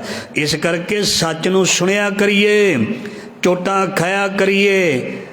ਮਨ ਨੂੰ ਚੰਡ ਦਵੇ ਮਹਾਰਾਜ, ਐਸੀ ਮਾਰਿਜ ਕੋਲੋਂ ਸੱਟ ਖਾਈਏ ਤੇ ਫਿਰ ਖੁੰਡੇ ਨਹੀਂ ਹੋਵਾਂਗੇ, ਖੁੰਡੇ। ਧਿਆਨ ਦੇਣਾ, ਔਜ਼ਾਰ ਨੂੰ, ਤਲਵਾਰ ਨੂੰ, ਰੰਬੇ ਨੂੰ, ਦਾਤਰੀ ਨੂੰ ਤਿੱਖਾ ਕੀਤਾ ਜਾਂਦਾ ਹੈ। ਕਾਹਦੇ ਨਾਲ? ਚੰਡ ਕੇ, ਰੇਤੀ ਦੇ ਨਾਲ। ਤੇ ਜਿਹੜੀ ਚੀਜ਼ ਖੁੰਡੀ ਹੋ ਜਾਏ ਉਹਨੂੰ ਅਸੀਂ ਨੁੱਕਰ 'ਚ ਸੁੱਟ ਦਿੰਦੇ ਹਾਂ ਘਰ ਦੀ। ਜ਼ਿਮੀਦਾਰ ਦੇ ਕੋਲ ਕਈ ਹੁੰਦੀ, ਦਾਤਰੀ ਹੁੰਦੀ ਹੈ, ਹੋਰ ਚੀਜ਼ਾਂ ਹੁੰਦੀਆਂ ਨੇ, ਸੰਦ ਹੁੰਦੇ ਨੇ ਖੇਤੀ ਦੇ, ਜੇ ਹੱਲ ਹੁੰਦੇ ਨੇ, ਜੇ ਉਹ ਖੁੰਡੇ ਹੋ ਜਾਣ ਉਹ ਕੰਮ ਨਹੀਂ ਕਰਦੇ। ਜੇ ਜ਼ਿਆਦਾ ਹੀ ਘਸ ਜਾਣ ਤੇ ਉਹਨਾਂ ਨੂੰ ਉਹ ਵੇਚ ਦਿੰਦਾ, ਇੱਕ ਪਾਸੇ ਰੱਖ ਦਿੰਦਾ, ਜੰਗਾਲ ਲੱਗ ਜਾਂਦਾ। ਪਰ ਜਿਸ ਚੀਜ਼ ਨੂੰ ਤਿੱਖੀ ਕਰ ਦਿੱਤਾ ਜਾਂਦਾ, ਮਨ ਨੂੰ ਤਿੱਖਾ ਕੀਤਾ ਜਾਂਦਾ, ਮਨ ਨੂੰ ਤਰਾਸ਼ਿਆ ਜਾਂਦਾ, ਮਨ ਨੂੰ ਧੋਤਾ ਜਾਂਦਾ। ਮੂਤ ਪਲੀਤੀ ਕੱਪੜ ਹੋਏ ਦੇ ਸਾਬੂਣ, ਲਈਏ ਉਹ ਧੋਏ ਭਰੀਏ ਮਤ ਪਾਪਾ ਕੈ ਸੰਗੀ। ਉਹ ਧੋਪੈ ਨਵੇਂ ਕੇ ਰੰਗ। ਤੇ ਕਿਉਂ ਨਾ ਆਪਣੇ ਮਨ ਨੂੰ ਥੋੜ੍ਹਾ ਬਹੁਤਾ ਧੋ ਲਈਏ। ਅੰਮ੍ਰਿਤ ਵੇਲਾ ਹੈ, ਬਾਹਰਲੇ ਦੇਸ਼ਾਂ ਵਿੱਚ ਸ਼ਾਮ ਦਾ ਵੇਲਾ ਹੈ। ਜੇ ਕਿਸੇ ਦਾ ਅੰਮ੍ਰਿਤ ਵੇਲਾ, ਉਹ ਅੰਮ੍ਰਿਤ ਵੇਲਾ ਸਫਲ ਕਰ ਲਓ। ਜੇ ਸ਼ਾਮ ਦਾ ਵੇਲਾ ਤੇ ਉਹ ਸ਼ਾਮ ਦਾ ਵੇਲਾ ਕਰ ਲਓ। ਜੇ ਕਿਸੇ ਦੇ ਦੁਪਹਿਰ ਪਈ ਹੈ ਤਾਂ ਦੁਪਹਿਰ ਦਾ ਵੇਲਾ। 8 ਪਹਿਰ ਰਾਧੀ ਹੈ, ਪੂਰਨ ਸਤਿਗੁਰ ਗਿਆਨ। ਇਸ ਕਰਕੇ ਭਾਈ ਵਿਚਾਰ ਆਰੰਭ ਹੋਈ ਹੈ। ਜ਼ਿੰਦਗੀ ਦਾ ਮਕਸਦ, ਜ਼ਿੰਦਗੀ ਦਾ ਏਮ, ਨਿਸ਼ਾਨਾ। ਜਿਵੇਂ ਇੱਕ ਬੱਚੇ ਨੂੰ ਨਿਸ਼ਾਨਾ ਦਿੱਤਾ, ਪੁੱਤਰ ਇੰਜੀਨੀਅਰ ਬਣਨਾ, ਪੁੱਤਰ ਵਕੀਲ ਬਣਨਾ, ਪੁੱਤਰ ਡਾਕਟਰ ਬਣਨਾ, ਧੀਏ ਆ ਕਰਨਾ, ਪੁੱਤਰ ਆ ਕਰਨਾ। ਉਹਦੇ ਮੁਤਾਬਕ ਐਜੂਕੇਸ਼ਨ, ਉਹਦੇ ਮੁਤਾਬਕ ਵਿੱਦਿਆ, ਉਹਦੇ ਮੁਤਾਬਕ ਉਹਦੀ ਟਿਊਸ਼ਨ, ਉਹਦੇ ਮੁਤਾਬਕ ਉਹਦੀ ਮਤਲਬ ਪਾਲਣਾ ਪੋਸ਼ਣਾ, ਉਹਦੇ ਮੁਤਾਬਕ ਉਹਦਾ ਖਾਣ ਪੀਣ ਦਾ ਧਿਆਨ, ਡਾਈਟ। ਠੀਕ ਹੈ ਜੀ। ਤੇ ਜੇਕਰ ਕਿਸੇ ਨੇ ਆਪਣਾ ਨਿਸ਼ਾਨਾ ਨਾ ਮਿੱਥਿਆ ਹੋਵੇ ਤੇ ਉਹ ਕਿਧਰੇ ਨਹੀਂ ਪਹੁੰਚਦਾ, ਕਿਧਰੇ ਨਹੀਂ ਪਹੁੰਚਦਾ। ਇਸ ਕਰਕੇ ਜੀਵਨ ਸਾਡੇ ਦਾ ਨਿਸ਼ਾਨਾ ਕੀ ਹੈ? ਪਰਮ ਪਿਤਾ ਪਰਮਾਤਮਾ। ਪਰਮਾਤਮਾ ਤੱਕ ਪਹੁੰਚਣ ਦੇ ਵਿੱਚ ਰਾਹ ਦੇ ਵਿੱਚ ਪਰਮਾਤਮਾ ਦੀ ਇੱਕ ਮੰਜ਼ਿਲ ਹੋ ਗਈ ਨਾ, ਉਸ ਮੰਜ਼ਿਲ ਤੱਕ ਪਹੁੰਚਣ ਦੇ ਵਿੱਚ ਜਿਹੜਾ ਰਾਹ ਦੇ ਵਿੱਚ ਰਸਤਾ ਹੈ ਉਹ ਬੜਾ ਪਿਆਰਾ।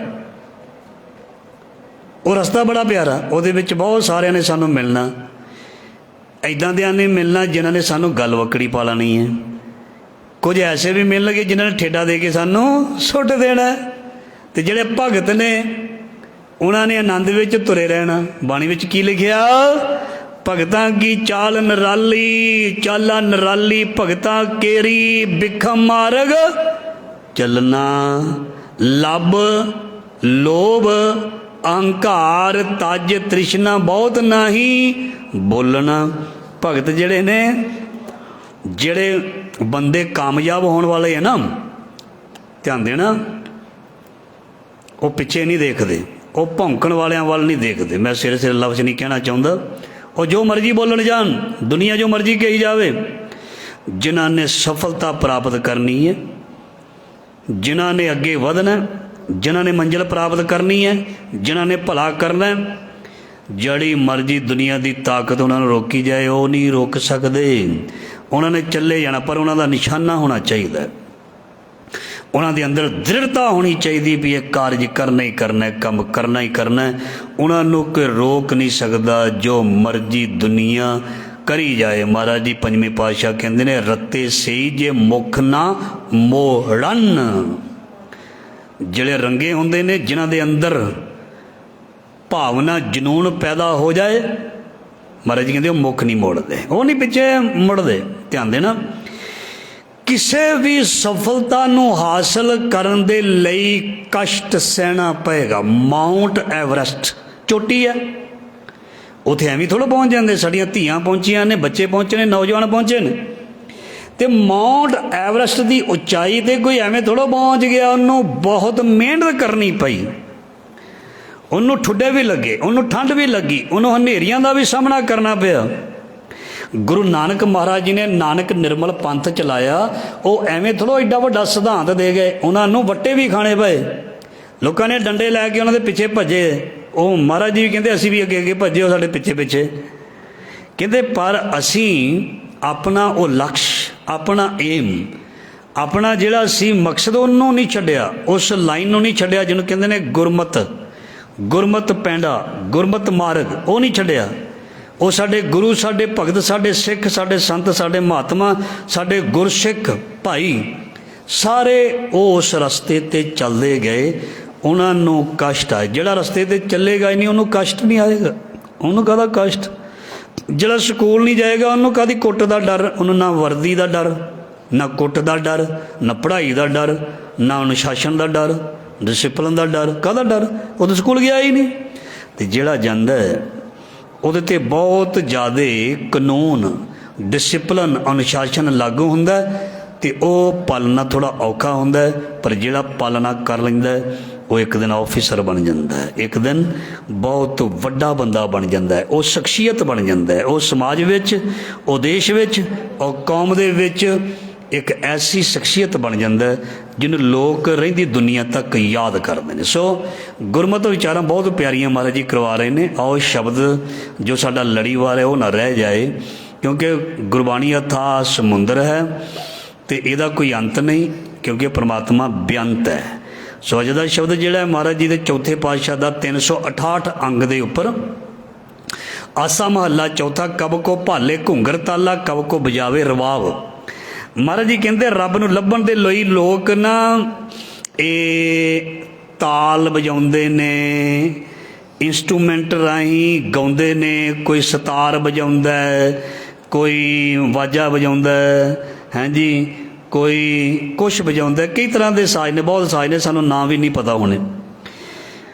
ਗੁਰੂ ਰਾਮਦਾਸ ਜੀ ਕਹਿੰਦੇ ਫਰਮਾਨ ਕਰਦੇ, ਕਬ ਕੋ ਭਾਲੇ ਘੁੰਗਰ ਤਾਲਾ। ਕੋਈ ਆਪਣੇ ਪੈਰਾਂ ਦੇ ਨਾਲ ਘੁੰਗਰੂ ਬਣ ਕੇ ਨੱਚਣ ਦੀ ਤਿਆਰੀ ਕਰਦਾ।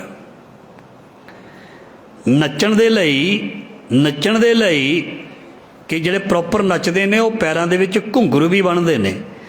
ਗੁਰੂ ਰਾਮਦਾਸ ਜੀ ਕਹਿੰਦੇ, ਕਬ ਕੋ ਭਾਲੇ ਘੁੰਗਰ ਤਾਲਾ, ਕਬ ਕੋ ਬਜਾਵੇ ਰਵਾਬ। ਕੋਈ ਰਵਾਬ ਵਜਾਉਂਦਾ, ਮਤਲਬ ਰੱਬ ਦਾ ਕੀਰਤਨ ਕਰਨ ਦੇ ਲਈ। ਰਵਾਬ ਵਜਾਉਣੀ ਮਾੜੀ ਨਹੀਂ, ਬਾਜਾ ਵਜਾਉਣਾ ਮਾੜਾ ਨਹੀਂ। ਪਰ ਗੁਰੂ ਰਾਮਦਾਸ ਮਹਾਰਾਜ ਕਹਿੰਦੇ ਨੇ, ਜਦੋਂ ਤੱਕ ਘੁੰਗਰੂ ਲੱਭਣ ਨੇ ਨਾਚ ਰੇ ਮਨ ਗੁਰ ਕੇ ਆ ਗਏ, ਉਹ ਦੂਜਾ ਨਾਚ ਨਾ ਸਮਝਣਾ। ਜਿਹੜਾ ਨਾਚ ਅੰਦਰਲਾ ਉਹਦੀ ਗੱਲ ਕਰਦੇ ਪਏ ਨੇ। ਕਿਤੇ ਹੋਰ ਹੀ ਬਾਹਰਲੇ ਘੁੰਗਰੂਆਂ ਨੂੰ ਨਾ ਕੋਈ ਫੜ ਕੇ ਬਹਿ ਜੇ ਵੀ ਭਾਈ ਸਾਹਿਬ ਕਿਹੜੇ ਘੁੰਗਰੂਆਂ ਦੀ ਗੱਲ ਕਰਦੇ ਨੇ। ਅਸਲੀ ਜਿਹੜੀ ਭਾਵ ਅਰਥ ਉਹ ਵੀ ਨਾਲ ਜ਼ਰੂਰ ਪਕੜ ਵਿੱਚ ਲਿਆਇਆ ਕਰੋ। ਕਬ ਕੋ ਭਾਲੇ ਘੁੰਗਰ ਤਾਲਾ, ਕਬ ਕੋ ਵਜਾਵੇ ਰਵਾਬ। ਰਵਾਬ ਵਜਾਉਣ ਤੋਂ ਪਹਿਲਾਂ ਉਹਨੂੰ, ਉਹਦੀ ਜਿਹੜੀ ਤਾਰ ਹੈ ਉਹਨੂੰ ਪਹਿਲਾਂ ਕੱਸਣਾ ਪੈਂਦਾ, ਸੁਰ ਕਰਨਾ ਪੈਂਦਾ। ਜਿਹੜੇ ਰਵਾਬ ਵਜਾਉਂਦੇ ਨੇ ਸਾਡੇ ਨਾਲੋਂ ਜ਼ਿਆਦਾ ਉਹਨਾਂ ਨੂੰ ਪਤਾ। ਧਿਆਨ ਦੇਣਾ, ਜਦੋਂ ਅਸੀਂ ਵੀ ਵਾਜੇ ਦੇ ਕੋਈ ਰਾਗ ਵਜਾਉਣਾ ਹੋਵੇ ਪਹਿਲਾਂ ਉਹਦੀਆਂ ਸੁਰਾਂ ਵਜਾਉਣੀਆਂ ਪੈਂਦੀਆਂ ਨੇ। ਤਬਲੇ ਵਾਲੇ ਨੇ ਜਦੋਂ ਕੋਈ ਤਾਲ ਵਜਾਉਣਾ ਹੋਵੇ ਉਹ ਜਿਹੜੀਆਂ ਉਹਦੀਆਂ ਮਾਤਰਾ ਪੂਰੀਆਂ ਉਹ ਪਹਿਲਾਂ ਪ੍ਰੈਕਟਿਸ ਕਰ ਲੈਂਦਾ ਵੀ ਸ਼ਬਦ ਆ ਹੈ। ਅਤੇ ਗੁਰੂ ਰਾਮਦਾਸ ਮਹਾਰਾਜ ਜੀ ਕਹਿੰਦੇ ਜਦੋਂ ਤੱਕ ਇਹ ਚੀਜ਼ ਨੂੰ ਤਿਆਰੀ ਲੱਗਦੀ ਹੈ, ਧਿਆਨ ਦੇਣਾ ਕਿ ਰਾਗੀ ਆਪਾਂ ਦੇਖੇ ਹੈ ਉਹ ਕਿੰਨਾ ਚਿਰ ਪਹਿਲਾਂ ਉਹ ਮਤਲਬ ਅਲਾਪ ਹੀ ਕਰਦੇ ਨੇ, ਹੇਕ ਲੰਮੀ ਕਿੰਨਾ ਚਿਰ 5 ਮਿੰਟ ਲਾ ਦਿੰਦੇ ਨੇ। ਕੋਈ ਮੈਂ ਉਹਨਾਂ ਨੂੰ ਮਾੜਾ ਨਹੀਂ ਕਹਿੰਦਾ, ਪਰ ਮਹਾਰਾਜ ਜੀ ਕਹਿੰਦੇ ਜਿਹੜਾ ਇੰਨਾ ਚਿਰ ਉਹ ਚੀਜ਼ਾਂ ਨੂੰ ਲੱਗਦਾ ਘੁੰਗਰੂ ਲਿਆਓ ਬੰਨੋ ਨੱਚਣ ਦੇ ਲਈ, ਰਵਾਬ ਲਿਆਓ ਤਿਆਰ ਕਰੋ, ਤਿਆਰੀ ਕਰੋ, ਆਹ ਕਰੋ ਉਹ ਕਰੋ, ਪਤਾ ਨਹੀਂ ਉਹ ਬੰਦਾ ਮਿਲੇ ਕਿ ਨਾ। ਮਹਾਰਾਜ ਜੀ ਕਹਿੰਦੇ ਉਹਦੇ ਵਿੱਚ ਵੀ ਮੇਰਾ ਸਮਾਂ ਜਿਹੜਾ ਵਿਅਰਥ ਗੁਜ਼ਰ ਜਾਂਦਾ। ਅਤੇ ਜਦੋਂ ਰੱਬ ਦੇ ਨਾਲ ਜੁੜਨਾ ਅਤੇ ਫਿਰ ਜਿਹੜੇ ਸਾਜ਼ ਹੈ ਅੰਦਰੋਂ ਪ੍ਰਗਟ ਕਰ। ਮੈਂ ਨਹੀਂ ਕਹਿੰਦਾ ਹੁਣ ਪੰਕਤੀ ਸੁਣਿਓ, ਜੋ ਕੁਛ ਮੈਂ ਬੋਲਿਆ ਇਹਦਾ ਜਵਾਬ। ਕਬੀਰ ਮੇਰੀ ਸਿਮਰਨੀ, ਅਸੀਂ ਮਾਲਾ ਲੱਭਦੇ ਹਾਂ, ਉਹ ਨਿਆਣੇ ਨੂੰ ਕਹਿੰਦੇ ਮੇਰੇ ਮਾਲਾ ਕਿੱਥੇ ਰੱਖੀ, ਮਾਤਾ ਕਹਿੰਦੀ ਹੈ, ਘਰ ਦਾ ਮੈਂਬਰ ਕਹਿੰਦਾ ਮੈਂ ਭਜਨ ਕਰਨਾ ਸੀ, ਮੈਂ ਰਾਮ ਰਾਮ ਕਰਨਾ ਸੀ, ਵਾਹਿਗੁਰੂ ਵਾਹਿਗੁਰੂ ਕਰਨਾ, ਮੇਰੀ ਮਾਲਾ ਤਾਂ ਨਹੀਂ ਵੇਖੀ। ਅਤੇ ਜੇ ਲੱਭੇ ਨਾ ਤਾਂ ਫਿਰ ਰਹਿ ਜਾਈਏ। ਜੇ ਲੱਭੇ ਨਾ ਮਾਲਾ ਕਿਤੇ ਰੱਖੀ ਜਾਵੇ ਘਰ ਦੇ ਕਿਤੇ ਖੂੰਜੇ ਵਿੱਚ ਨੁੱਕਰ ਵਿੱਚ, ਇਹਦਾ ਮਤਲਬ ਰੱਬ ਦੀ ਬੰਦਗੀ ਤੋਂ ਰਹਿ ਜਾਈਏ। ਪਦ ਕਬੀਰ ਜੀ ਕਹਿੰਦੇ ਉਹ ਨਹੀਂ, ਕਬੀਰ ਮੇਰੀ ਸਿਮਰਨੀ, ਮੇਰੀ ਸਿਮਰਨੀ ਕਿਹੜੀ ਹੈ? ਰਸਨਾ ਉੱਪਰ ਰਾਮ। ਆਪਣੀ ਸਿਮਰਨੀ ਆਪਣੇ ਕਦਮਾਂ ਨੂੰ ਬਣਾ ਸਕਦਾ ਤੂੰ। ਕਦਮ ਕਿੱਦਾਂ ਚੱਲਦੇ ਨੇ? 1 2 3 4 ਇੱਦਾਂ ਚੱਲਦੇ ਨੇ। ਵਾਹਿਗੁਰੂ ਵਾਹਿਗੁਰੂ, ਸਵਾਸ ਵੀ ਵਾਹਿਗੁਰੂ ਵਾਹਿਗੁਰੂ, ਰਸਨਾ ਵੀ ਨਾਲ ਸਾਥ ਦੇ ਰਹੀ ਹੈ। ਸੋ ਭਗਤ ਕਬੀਰ ਜੀ ਕਹਿੰਦੇ ਕਿੱਥੋਂ ਲੱਭੀ ਹੈ ਸਿਮਰਨੀ ਵੀ? ਮੇਰੀ ਤੇ ਸਿਮਰਨੀ, ਮੇਰੀ ਤੇ ਮਾਲਾ, ਮੇਰੀ ਰਸਨਾ ਹੀ ਹੈ ਬਸ। ਕਿੱਥੋਂ ਲਿਆਈਏ ਬਾਜਾ? ਬਾਜਾ ਖਰਾਬ ਹੋ ਸਕਦਾ, ਮਿੱਟੀ ਧੂੜ ਦੇ ਨਾਲ ਸੁਰਾਂ ਬੇਸੁਰੀ ਹੋ ਸਕਦੀ ਹੈ। ਹੋ ਸਕਦਾ ਕਿਸੇ ਦਾ ਸਾਥੀ ਨਾਰਾਜ਼ ਹੋ ਜਾਏ, ਕੋਈ ਢੱਡ ਸਰੰਗੀ ਵਾਲੇ ਦਾ ਸਾਥੀ ਭੱਜ ਜਾਂਦੇ ਨੇ, ਕੋਈ ਤਬਲੇ ਵਾਲਾ ਭੱਜ ਜਾਏ, ਕੋਈ ਸਹਾਇਕ ਭੱਜ ਜਾਏ, ਕੋਈ ਹਾਰਮੋਨੀਅਮ ਵਾਲਾ ਭੱਜ ਜਾਏ, ਠੀਕ ਹੈ ਜੀ, ਕੋਈ ਸਾਜ਼ ਵਜਾਉਣ ਵਾਲਾ ਭੱਜ ਜਾਏ, ਫਿਰ ਕਿੱਥੋਂ ਸਾਜ਼ ਵਜਾਵਾਂਗੇ, ਫਿਰ ਕਿੱਥੋਂ ਰੱਬ ਦਾ ਸਿਮਰਨ ਭਜਨ ਕਰਾਂਗੇ। ਇਸ ਕਰਕੇ ਮਹਾਰਾਜ ਜੀ ਕਹਿੰਦੇ ਅਨੰਦ ਸੁਨੋ ਵਡ ਭਾਗੀ ਹੋ। ਆਪਣੇ ਅੰਦਰੋਂ ਜਿਹੜੇ ਨੇ ਹਰ ਜੀਓ ਗੁਫਾ ਅੰਦਰ ਰੱਖ ਕੇ ਵਾਜਾ ਪਵਨ ਵਜਾਇਆ ਵਾਜਾ ਪਵਨ ਨਾਉ ਦੁਆਰੇ ਪ੍ਰਗਟ ਕੀਏ, 10ਵਾਂ ਗੋਬਿੰਦ ਰਖਾਇਆ ਤਿਤ ਘਰ ਅਨਾਹਦ ਵਾਜੇ, ਪੰਚੇ ਸ਼ਬਦ ਅਨਾਹਦ ਵਾਜੇ। ਤੇਰੇ ਅੰਦਰ ਸ਼ਬਦ ਜਿਹੜੇ ਨੇ ਉਹ ਕੀਰਤਨ ਕਰਦੇ ਪਏ ਨੇ।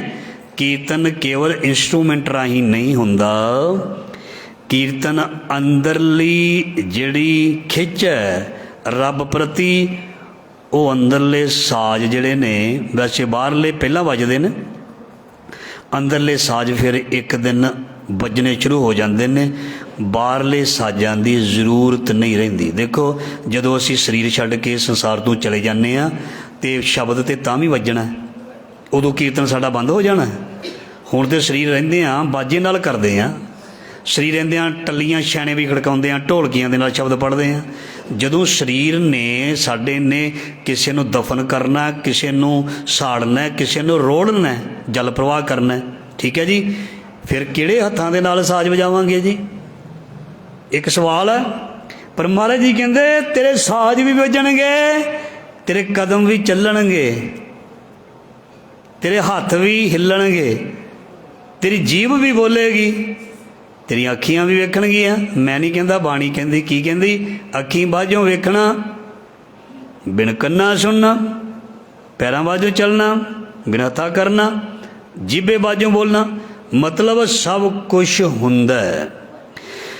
ਜਿਸ ਨੂੰ ਸ਼ਬਦ ਸੁਰਤ ਦਾ ਸੁਮੇਲ ਕਹਿੰਦੇ ਨੇ, ਉੱਥੇ ਤੇ ਮਹਾਰਾਜ ਜੀ ਕਹਿੰਦੇ ਸੁਰਤ ਇੰਨੀ ਉੱਚੀ ਚਲੀ ਜਾਂਦੀ ਹੈ, ਕੋਈ ਜਿਹੜੀ ਲਿਫਟ ਵੀ ਇੰਨੀ ਉੱਚੀ ਨਹੀਂ ਲੈ ਕੇ ਜਾ ਸਕਦੀ ਬਾਹਰਲੀ, ਜਿੰਨਾ ਸ਼ਬਦ ਅਤੇ ਸੁਰਤ ਦਾ ਕੰਬੀਨੇਸ਼ਨ ਇੰਨੀ ਉਚਾਈ 'ਤੇ ਲੈ ਜਾਂਦਾ। ਬੰਦਾ ਖੰਡਾਂ ਬ੍ਰਹਿਮੰਡਾਂ ਦੇ ਵਿੱਚ ਬਾਣੀ ਕਹਿੰਦੀ ਹੈ। ਕੋਈ ਸਵਾਲ ਕਰਨਾ ਚਾਹੇ ਮੈਂ ਬਾਣੀ ਮੁਤਾਬਕ ਜਵਾਬ ਦੇ ਸਕਦਾ। ਬਾਣੀ ਕਹਿੰਦੀ ਹੈ ਸੁਰਤ ਸ਼ਬਦ ਜਿਹੜੀ ਹੈ ਖੰਡਾਂ ਬ੍ਰਹਿਮੰਡਾਂ ਦੇ ਵਿੱਚ ਘੁਮਾ ਦਿੰਦੀ ਹੈ। ਬੜੀਆਂ ਉਦਾਹਰਨਾਂ ਨੇ, ਸਾਖੀਆਂ ਵੀ ਬਹੁਤ ਨੇ। ਉਹ ਬਹੁਤ ਦੂਰ ਤੱਕ ਦੀ ਯਾਤਰਾ ਕਰਵਾ ਦਿੰਦੀ ਹੈ, ਕਿਉਂਕਿ ਪਾਤਾਲਾ ਪਾਤਾਲ ਲੱਖ ਆਗਾਸਾਂ ਆਗਾਸ। ਕਿਹੜੀ ਬੱਸ 'ਤੇ ਬਹਿ ਕੇ ਕੋਈ ਦੇਖ ਕੇ ਆਇਆ ਦੱਸੇ ਜਰਾ? ਕਿਹੜੇ ਜਹਾਜ਼ 'ਤੇ ਬਹਿ ਕੇ ਲੱਖ ਆਗਾਸਾਂ ਆਗਾਸ ਪਾਤਾਲਾਂ ਪਾਤਾਲ? ਪਰ ਗੁਰੂ ਨਾਨਕ ਮਹਾਰਾਜ ਜੀ ਨੇ ਦਿਖਾਏ ਨੇ। ਗੁਰੂ ਨਾਨਕ ਮਹਾਰਾਜ ਜੀ ਨੇ ਦੇਖ ਕੇ ਜਿਹਨੇ ਦੇਖਣੇ ਚਾਹੇ ਉਹਨਾਂ ਨੂੰ ਦਿਖਾਤੇ। ਅਤੇ ਅੱਜ ਦੇ ਯੁੱਗ ਦੇ ਵਿੱਚ ਜੇ ਕੋਈ ਕਹੇ ਮੈਂ ਅੱਜ ਦੀ ਮਸ਼ੀਨਰੀ ਅਤੇ ਅੱਜ ਦੀ ਤਕਨੀਕ ਦੇ ਨਾਲ ਭਾਵੇਂ ਕਾਫੀ ਗਿਆਨ ਆ ਗਿਆ, ਪਰ ਉਹ ਅਜੇ ਤੱਕ ਪੂਰਾ ਨਹੀਂ ਹੋਇਆ ਜਿਹੜਾ ਗੁਰੂ ਨਾਨਕ ਪਾਤਸ਼ਾਹ ਨੇ ਕਿਹਾ ਹੋਇਆ।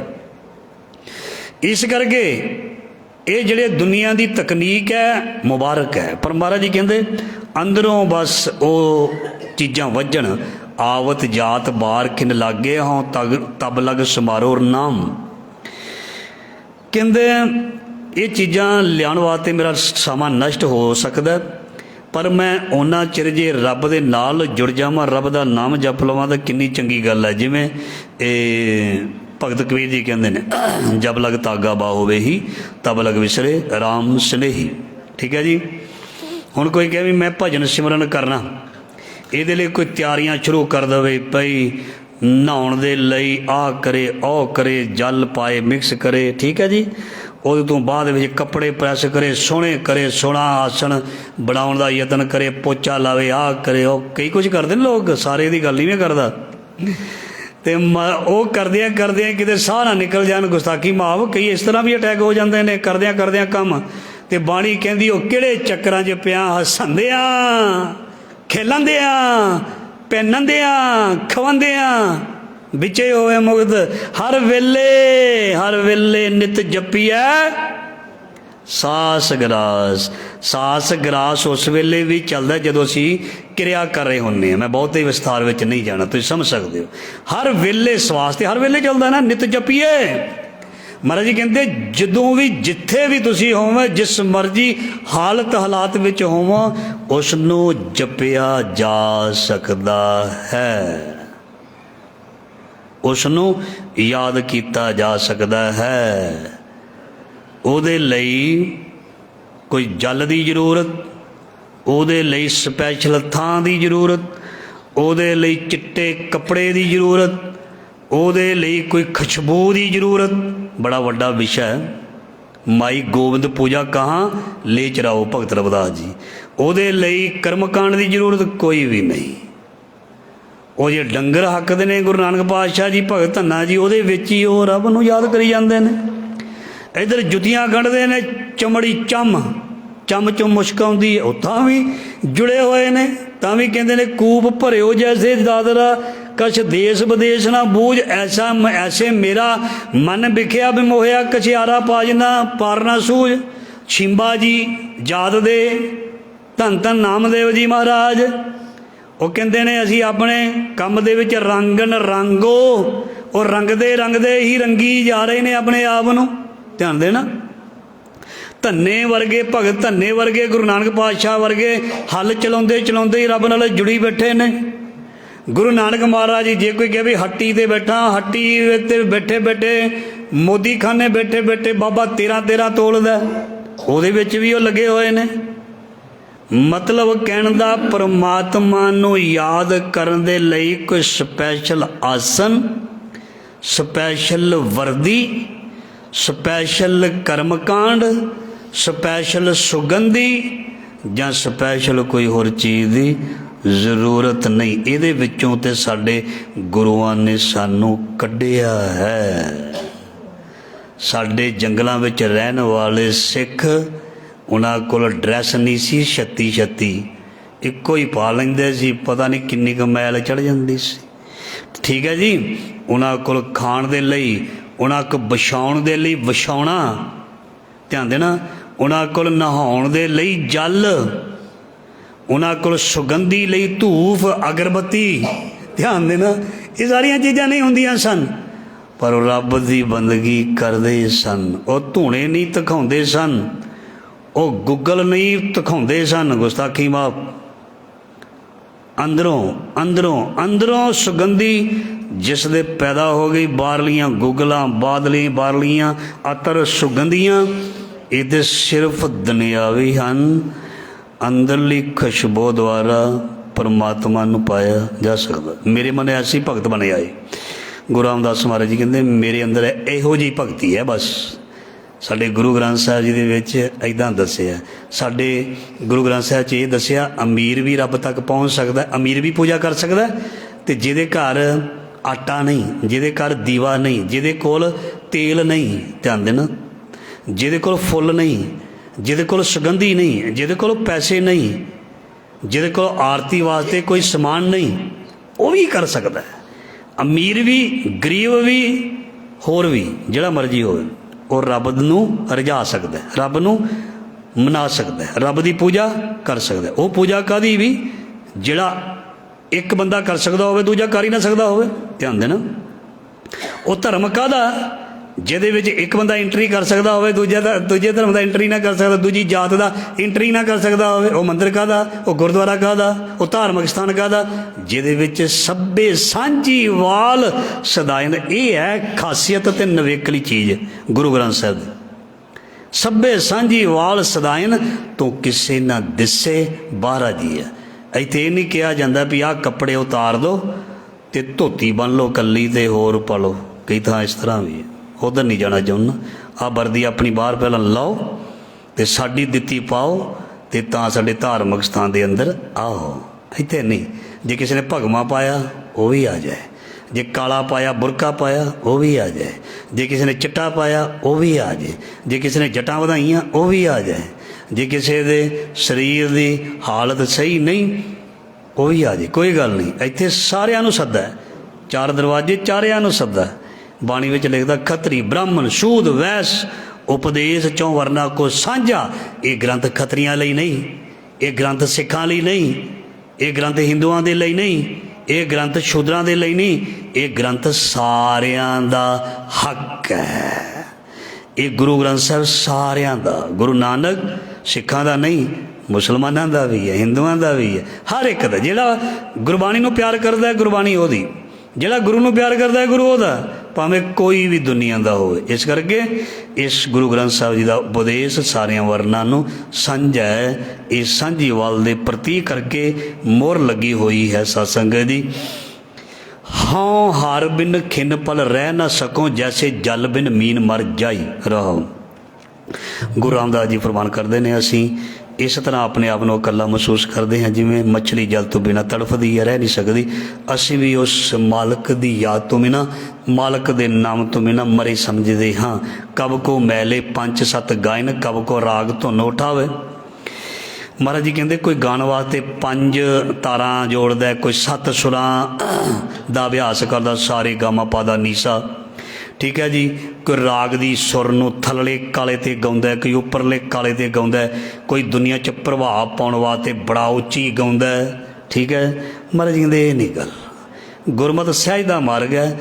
ਇੱਥੇ ਕਿਤੇ ਆਪਣੀ ਵਿੱਦਿਆ ਦਾ ਪ੍ਰਦਰਸ਼ਨ ਨਹੀਂ ਕਰਨਾ, ਸ਼ਬਦ ਦੀ ਓਟ ਦਾ ਵਿਸਥਾਰ ਕਰਨਾ। ਧਿਆਨ ਦੇਣਾ, ਮੇਰੇ ਵਿੱਚ ਵਿੱਦਿਆ, ਮੈਂ ਜਿਉਂ ਬਾਜੇ ਦੀਆਂ ਸੁਰਾਂ ਘੁਮਾਵਾਂ ਅਤੇ ਬਾਜਾ ਹੀ ਖਰਾਬ ਕਰਦੇ ਹਾਂ। ਗੁਸਤਾਖੀ ਮਾਫ। ਤਬਲੇ ਦੇ ਪੁੜੇ ਹੀ ਪਾੜਦੀ ਹੈ, ਢੋਲਕੀਆਂ ਹੀ ਪਾੜਦੀ ਹੈ, ਤਾਂ ਰੱਬ ਕੁਝ ਥੋੜ੍ਹਾ ਹੁੰਦਾ। ਦੁਨੀਆ 'ਤੇ ਪ੍ਰਭਾਵ, ਧਿਆਨ ਦੇਣਾ, ਸ਼ਬਦ ਰਾਹੀਂ, ਵਿਚਾਰ ਰਾਹੀਂ ਪਾਉਣ ਨੂੰ ਕਿਹਾ। ਸ਼ਬਦ ਜਿਹੜਾ ਹੈ ਉਹਦਾ ਪ੍ਰਭਾਵ ਹੋਵੇ, ਨਾ ਕਿ ਸਾਜ਼ ਦਾ ਪ੍ਰਭਾਵ ਸ਼ਬਦ ਦਾ ਹੋਵੇ, ਨਾ ਕਿ ਸਾਜ਼ ਦਾ। ਇਸ ਕਰਕੇ ਗੁਰੂ ਮਹਾਰਾਜ ਜੀ ਕਹਿੰਦੇ ਨੇ, ਬੜੇ ਤਰੀਕਿਆਂ ਦੇ ਨਾਲ ਰੱਬ ਦੇ ਨਾਮ ਨੂੰ ਜਪਣ ਦੇ ਲਈ ਲੋਕ ਰਾਗ ਦੀਆਂ ਸੁਰਾਂ ਨੂੰ ਵਜਾਉਂਦੇ ਨੇ, ਚੁੱਕਦੇ ਨੇ। ਇਹਦਾ ਮਤਲਬ ਇਹ ਨਾ ਕੋਈ ਸਮਝੇ ਮੈਂ ਰਾਗ ਦੀ ਕੋਈ ਵਿਰੋਧਤਾ ਵਿੱਚ ਬੋਲ ਰਿਹਾ, ਨਹੀਂ ਨਹੀਂ। ਰਾਗ ਦੇ ਵਿੱਚ ਪੜ੍ਹੀ ਜਾਏ ਇਹ ਚੀਜ਼ ਮੱਠੀ ਅਤੇ ਸ਼ਬਦ ਉੱਚਾ, ਸ਼ਬਦ ਦੀ ਆਵਾਜ਼ ਉੱਚੀ। ਇੰਸਟਰੂਮੈਂਟ ਜਾਂ ਕੋਈ ਵੀ ਚੀਜ਼ ਜਿਹੜੀ ਹੈ ਸ਼ਬਦ ਦੇ ਨਾਲ ਵੱਜਦੀ, ਉਹ ਧੀਮੀ ਮੱਠੀ। ਇਹ ਨਾ ਕੋਈ ਕਹੇ ਵੀ ਮੈਨੂੰ ਇੰਨਾ ਆਉਂਦਾ ਮੈਂ ਹੁਣ ਲੋਕਾਂ ਨੂੰ ਦਿਖਾ ਦੇਵਾਂ। ਉਹ ਚੀਜ਼ ਨੂੰ ਮਹਾਰਾਜ ਨੇ ਕਿਹਾ ਰਾਗ ਨਾਦ ਸ਼ਬਦ ਸੋਹਣੇ, ਇਹ ਸੋਹਣੇ ਨੇ, ਰਾਗ ਦੇ ਨਾਲ ਵੱਜਣ ਵਾਲੇ ਸ਼ਬਦ ਸੋਹਣੇ ਨੇ, ਪਰ ਕੋਈ ਆਪਣੀ ਰਾਗ ਦੀ ਰਾਗ ਦੇ ਹੰਕਾਰ ਦੇ ਵਿੱਚ ਕਿਤੇ ਬਾਣੀ ਨੂੰ ਪਿੱਛੇ ਨਾ ਕਰ ਦੇਵੇ। ਮੇਲਤ ਚੁਣਤ ਖਿੰਨ ਪਲ ਚਸਾ ਲਾਗੇ ਤਬ ਲਗ ਮੇਰਾ ਮਨ ਰਾਮ ਗੁਣ ਗਾਵੇ। ਮਹਾਰਾਜ ਜੀ ਕਹਿੰਦੇ ਇਸ ਤਰ੍ਹਾਂ ਸੁਰਾਂ ਨੂੰ ਮੇਲਦਿਆਂ, ਸੁਰਾਂ ਨੂੰ ਥੱਲੇ ਕਰਦਿਆਂ, ਉੱਪਰ ਕਰਦਿਆਂ ਸਮਾਂ ਲੱਗਦਾ, ਪਰ ਮੇਰਾ ਪ੍ਰਮਾਤਮਾ ਕਹਿੰਦਾ ਇੰਨੀ ਦੇਰ ਨਾ ਲਾ, ਇੱਕ ਘੜੀ ਨਾ ਮਿਲਤੇ ਤਾਂ ਕਲਯੁਗ ਹੋਤਾ। ਕਬ ਕੋ ਨਾਚੇ ਪਾਮ ਪਸਾਰੇ, ਕਬ ਕੋ ਹੱਥ ਪਸਾਰ। ਮਹਾਰਾਜ ਜੀ ਕਹਿੰਦੇ ਨੱਚਣ ਵਾਸਤੇ ਕੋਈ ਲੋਕੀ ਨੱਚਣ ਵਾਸਤੇ ਇਹ ਢੋਲੀਆਂ ਮੰਗਾਉਂਦੇ ਨੇ, ਲੋਕੀ ਨੱਚਣ ਵਾਸਤੇ ਬੈਂਡ ਮਾਸਟਰ ਬੈਂਡ ਦੀ ਪਾਰਟੀ ਮੰਗਾਉਂਦੇ ਨੇ। ਮਹਾਰਾਜ ਜੀ ਕਹਿੰਦੇ ਜਦੋਂ ਆਪਾਂ ਗੁਰੂ ਦੇ ਅੱਗੇ ਨੱਚਣਾ, ਨਾਚ ਰੇ ਮਨ ਗੁਰ ਕੇ ਆ ਗਏ, ਇੱਥੇ ਅੰਦਰ ਦੀ ਗੱਲ ਕੀਤੀ ਹੈ, ਉਦਾਹਰਨ ਬਾਹਰ ਲਈ ਦਿੱਤੀ ਹੈ। ਉਹ ਨੱਚਣ ਵਾਸਤੇ ਕਿੰਨਾ ਕੁਛ ਇਕੱਠਾ ਕਰਦੇ ਨੇ, ਕਹਿੰਦੇ ਬੈਂਡ ਵਾਲੇ ਨਹੀਂ ਆਏ, ਉਹ ਨਹੀਂ ਆਇਆ, ਆਹ ਨਹੀਂ ਆਇਆ, ਤੇ ਨੱਚਣੋਂ ਰਹਿ ਗਿਆ। ਮਹਾਰਾਜ ਜੀ ਕਹਿੰਦੇ ਤੂੰ ਨੱਚ ਗੁਰੂ ਦੇ ਅੱਗੇ, ਨਾਚ ਰੇ ਮਨ ਗੁਰ ਕੇ ਅੱਗੇ। ਇਹਦੇ ਲਈ ਉਹ ਤੇ ਲੇਟ ਹੋ ਸਕਦੇ ਨੇ, ਪਰ ਜਦੋਂ ਹੀ ਤੂੰ ਬੈਠੇ ਉਦੋਂ ਹੀ ਤੂੰ ਜੁੜ ਜਾਏ। ਅਸਲੀ ਸਮਾਂ ਵਕਤ ਤੇ ਉਹ ਹੈ। ਹਾਥ ਪਾਪ ਪਸਾਰਤ ਬਿਲਮ ਤਿਲ ਲਾਗੇ ਤਬ ਲਗ ਮੇਰਾ ਮਨ ਰਾਮ ਸੰਭਾਰੇ। ਸੋ ਇਹਨਾਂ ਨੂੰ ਬਿਲਮ ਦੇਰ ਲੱਗ ਸਕਦੀ ਹੈ, ਪਰ ਮੇਰਾ ਮਨ ਇੰਨਾ ਉਤਾਵਲਾ, ਇੰਨਾ ਮਤਲਬ ਇੱਛਾ ਤੇਜ਼ ਹੈ, ਉਹਨੂੰ ਮਿਲਣ ਦੀ ਇੰਨਾ ਦੇਰ, ਇੰਨਾ ਸਮਾਂ ਰੋਕ ਨਹੀਂ ਸਕਦਾ। ਸੋ ਕਬ ਕੋ ਲੋਗਨ ਕੁਪਤਿ ਆਵੇ, ਲੋਕਪਤੀ ਨੇ ਨਾ ਪਤ ਹੋਏ। ਸੋ ਕੋਈ ਵੀ ਜਿਹੜਾ ਬੰਦਾ ਦੂਜੇ ਨੂੰ ਇੰਪ੍ਰੈਸ ਕਰਨ ਵਾਸਤੇ, ਮਤਲਬ ਉਹਨੂੰ ਪਤਿਆਉਣ ਵਾਸਤੇ, ਯਕੀਨ ਦਿਵਾਉਣ ਵਾਸਤੇ ਆਪਣੇ ਫਨ ਦਾ ਮੁਜ਼ਾਹਰਾ, ਧਿਆਨ ਦੇਣਾ, ਆਪਣੇ ਫਨ ਦਾ ਮੁਜ਼ਾਹਰਾ। ਤੁਸੀਂ ਦੇਖਿਓ ਹਰ ਵੱਲਭ ਮੇਲਾ ਲੱਗਦਾ ਦਸੰਬਰ ਦੇ ਆਖਰੀ ਦਿਨਾਂ ਦੇ ਵਿੱਚ, ਉੱਥੇ ਉਹ ਪ੍ਰਦਰਸ਼ਨ ਕਰਦੇ ਨੇ ਆਪਣੀ ਜਿਹੜੀ ਉਹਨਾਂ ਦੇ ਵਿੱਚ ਗੁਣ ਹੁੰਦੇ ਨੇ। ਬਹੁਤ ਵਧੀਆ ਗੱਲ ਹੈ, ਬਹੁਤ ਚੰਗੀ ਗੱਲ ਹੈ, ਪਰ ਉਹ ਚੀਜ਼ ਜਿਹੜੀ ਹੈ ਉਹਦੇ ਵਿੱਚ ਕੋਈ ਜੇ ਕਿਤੇ ਹੰਕਾਰ ਹੋਇਆ, ਜੇ ਕਿਤੇ ਮੈਂ ਮੇਰੀ ਹੋਈ, ਤੇ ਮਹਾਰਾਜ ਜੀ ਕਹਿੰਦੇ ਜੇ ਲੋਕਾਂ ਨੂੰ ਕੇਵਲ ਇੰਪ੍ਰੈਸ ਕਰਨ ਦੇ ਲਈ ਹੀ ਕਲਾ ਨੂੰ ਵਰਤਿਆ ਗਿਆ, ਧਿਆਨ ਦੇਣਾ, ਕੱਲਾ ਪ੍ਰਭਾਵਿਤ ਕਰਨ ਲਈ ਵਰਤਿਆ ਗਿਆ, ਤੇ ਮਹਾਰਾਜ ਜੀ ਕਹਿੰਦੇ ਉਹ ਇੱਜ਼ਤ ਨਹੀਂ ਮਿਲੇਗੀ, ਉਹ ਤਸੱਲੀ ਨਹੀਂ ਮਿਲੇਗੀ। ਗੁਣ ਜਿਹੜਾ ਹੈ ਉਹ ਗੁਣ ਮਨ ਦੀ ਖੁਸ਼ੀ ਦੇ ਲਈ, ਪ੍ਰਮਾਤਮਾ ਦੀ ਖੁਸ਼ੀ ਦੇ ਲਈ ਵਰਤਿਆ ਜਾਵੇ, ਨਾ ਕਿ ਕੇਵਲ ਦੁਨੀਆ ਤੋਂ ਪੈਸੇ ਲੈਣ ਦੇ ਲਈ, ਨਾ ਕਿ ਕੋਈ ਕਹੇ ਵਾਹ ਵਾਹ ਵਾਹ ਵਾਹ ਵਾਹ, ਨਾ ਕਿ ਆਪਣੇ ਉੱਪਰ ਕਿ ਝੋਲਿਆਂ ਦੇ ਝੋਲੇ ਨਾ ਉਹ ਗਾਉਣ ਵਾਲਿਆਂ ਦੇ ਉੱਪਰ ਸੁੱਟੀ ਜਾਂਦੇ ਨੇ, ਨਾ ਕਿ ਇਸ ਵਾਸਤੇ। ਦੇਖੋ ਜੋ ਸ਼ਬਦ ਆਇਆ ਉਹਦੇ ਮੁਤਾਬਕ ਜੋ ਪ੍ਰਮਾਣ ਹੈ, ਤੇ ਉਹਨਾਂ ਦੇ ਉੱਪਰ ਝੋਲੇ ਪੈਸਿਆਂ ਦੇ ਸੁੱਟੇ ਜਾਂਦੇ ਨੇ, ਉਹਨਾਂ ਦੇ ਬਾਜੇ ਵੀ ਲੁਕ ਜਾਂਦੇ ਨੇ, ਠੀਕ ਹੈ ਜੀ। ਉਹ ਆਪ ਵੀ ਉਹਨਾਂ ਦੀਆਂ ਚੌਂਕੜੀਆਂ ਵੱਜੀਆਂ ਹੁੰਦੀਆਂ ਉਹ ਵੀ ਭਰ ਜਾਂਦੀਆਂ ਨੇ, ਨੋਟ ਹੀ ਨੋਟ, ਨੋਟ ਹੀ ਨੋਟ ਹੋ ਜਾਂਦੇ ਨੇ। ਉਹ ਕਿਸ ਚੀਜ਼ ਦਾ ਪ੍ਰਦਰਸ਼ਨ ਹੈ? ਹੰਕਾਰੀ ਨੇ ਮਾਇਆ ਦਾ ਪ੍ਰਦਰਸ਼ਨ ਕਰਦਾ ਵੀ ਮੈਂ ਇੰਨੀ ਮਾਇਆ ਤੈਨੂੰ ਦਿੱਤੀ ਹੈ, ਤੇ ਉਹਦੇ ਗੁਣ ਦੀ ਕੀਮਤ ਛਿੱਲੜਾਂ ਨਾਲ ਪਾ ਦਿੱਤੀ, ਚਾਹੇ ਕੋਈ ਝੋਲਿਆਂ ਦੇ ਨਾਲ ਸੁੱਟੇ, ਗੁਸਤਾਖੀ ਮਾਫ। ਮਾਇਆ ਚਾਹੇ ਮਾਇਆ ਵੀ ਹੈ ਨਾ, ਇਹ ਵੀ ਤੇ ਰਿਸਪੈਕਟ ਤੇ ਇੱਜ਼ਤ ਮੰਗਦੀ ਹੈ। ਇਹ ਖਲਾਰਾ ਤੋਂ ਕੋਈ ਵੀ ਚੀਜ਼, ਭੋਜਨ ਖਲਾਰਾ ਮੰਗਦਾ ਹੈ, ਭਜਨ ਖਲਾਰਾ ਮੰਗਦਾ ਹੈ, ਕੋਈ ਵੀ ਅਸੀਂ ਜਿਹੜੀ ਚੀਜ਼ ਪਰਦੇ ਹੇਠ ਕਰਦੇ ਹਾਂ ਖਲਾਰਾ ਮੰਗਦੀ ਹੈ, ਤੇ ਜਿਹੜੀ ਕਮਾਈ ਅਸੀਂ ਦਸਾਂ ਨੌਂ ਦੀ ਕਿਰਤ ਕੀਤੀ ਹੁੰਦੀ ਉਹ ਖਲਾਰਾ ਮੰਗਦੀ ਹੈ, ਉਹਦੇ ਭੱਜ ਜਾਂਦੀ ਹੈ, ਉਹਦੇ ਨਾਰਾਜ਼ ਹੋ ਜਾਂਦੀ ਹੈ।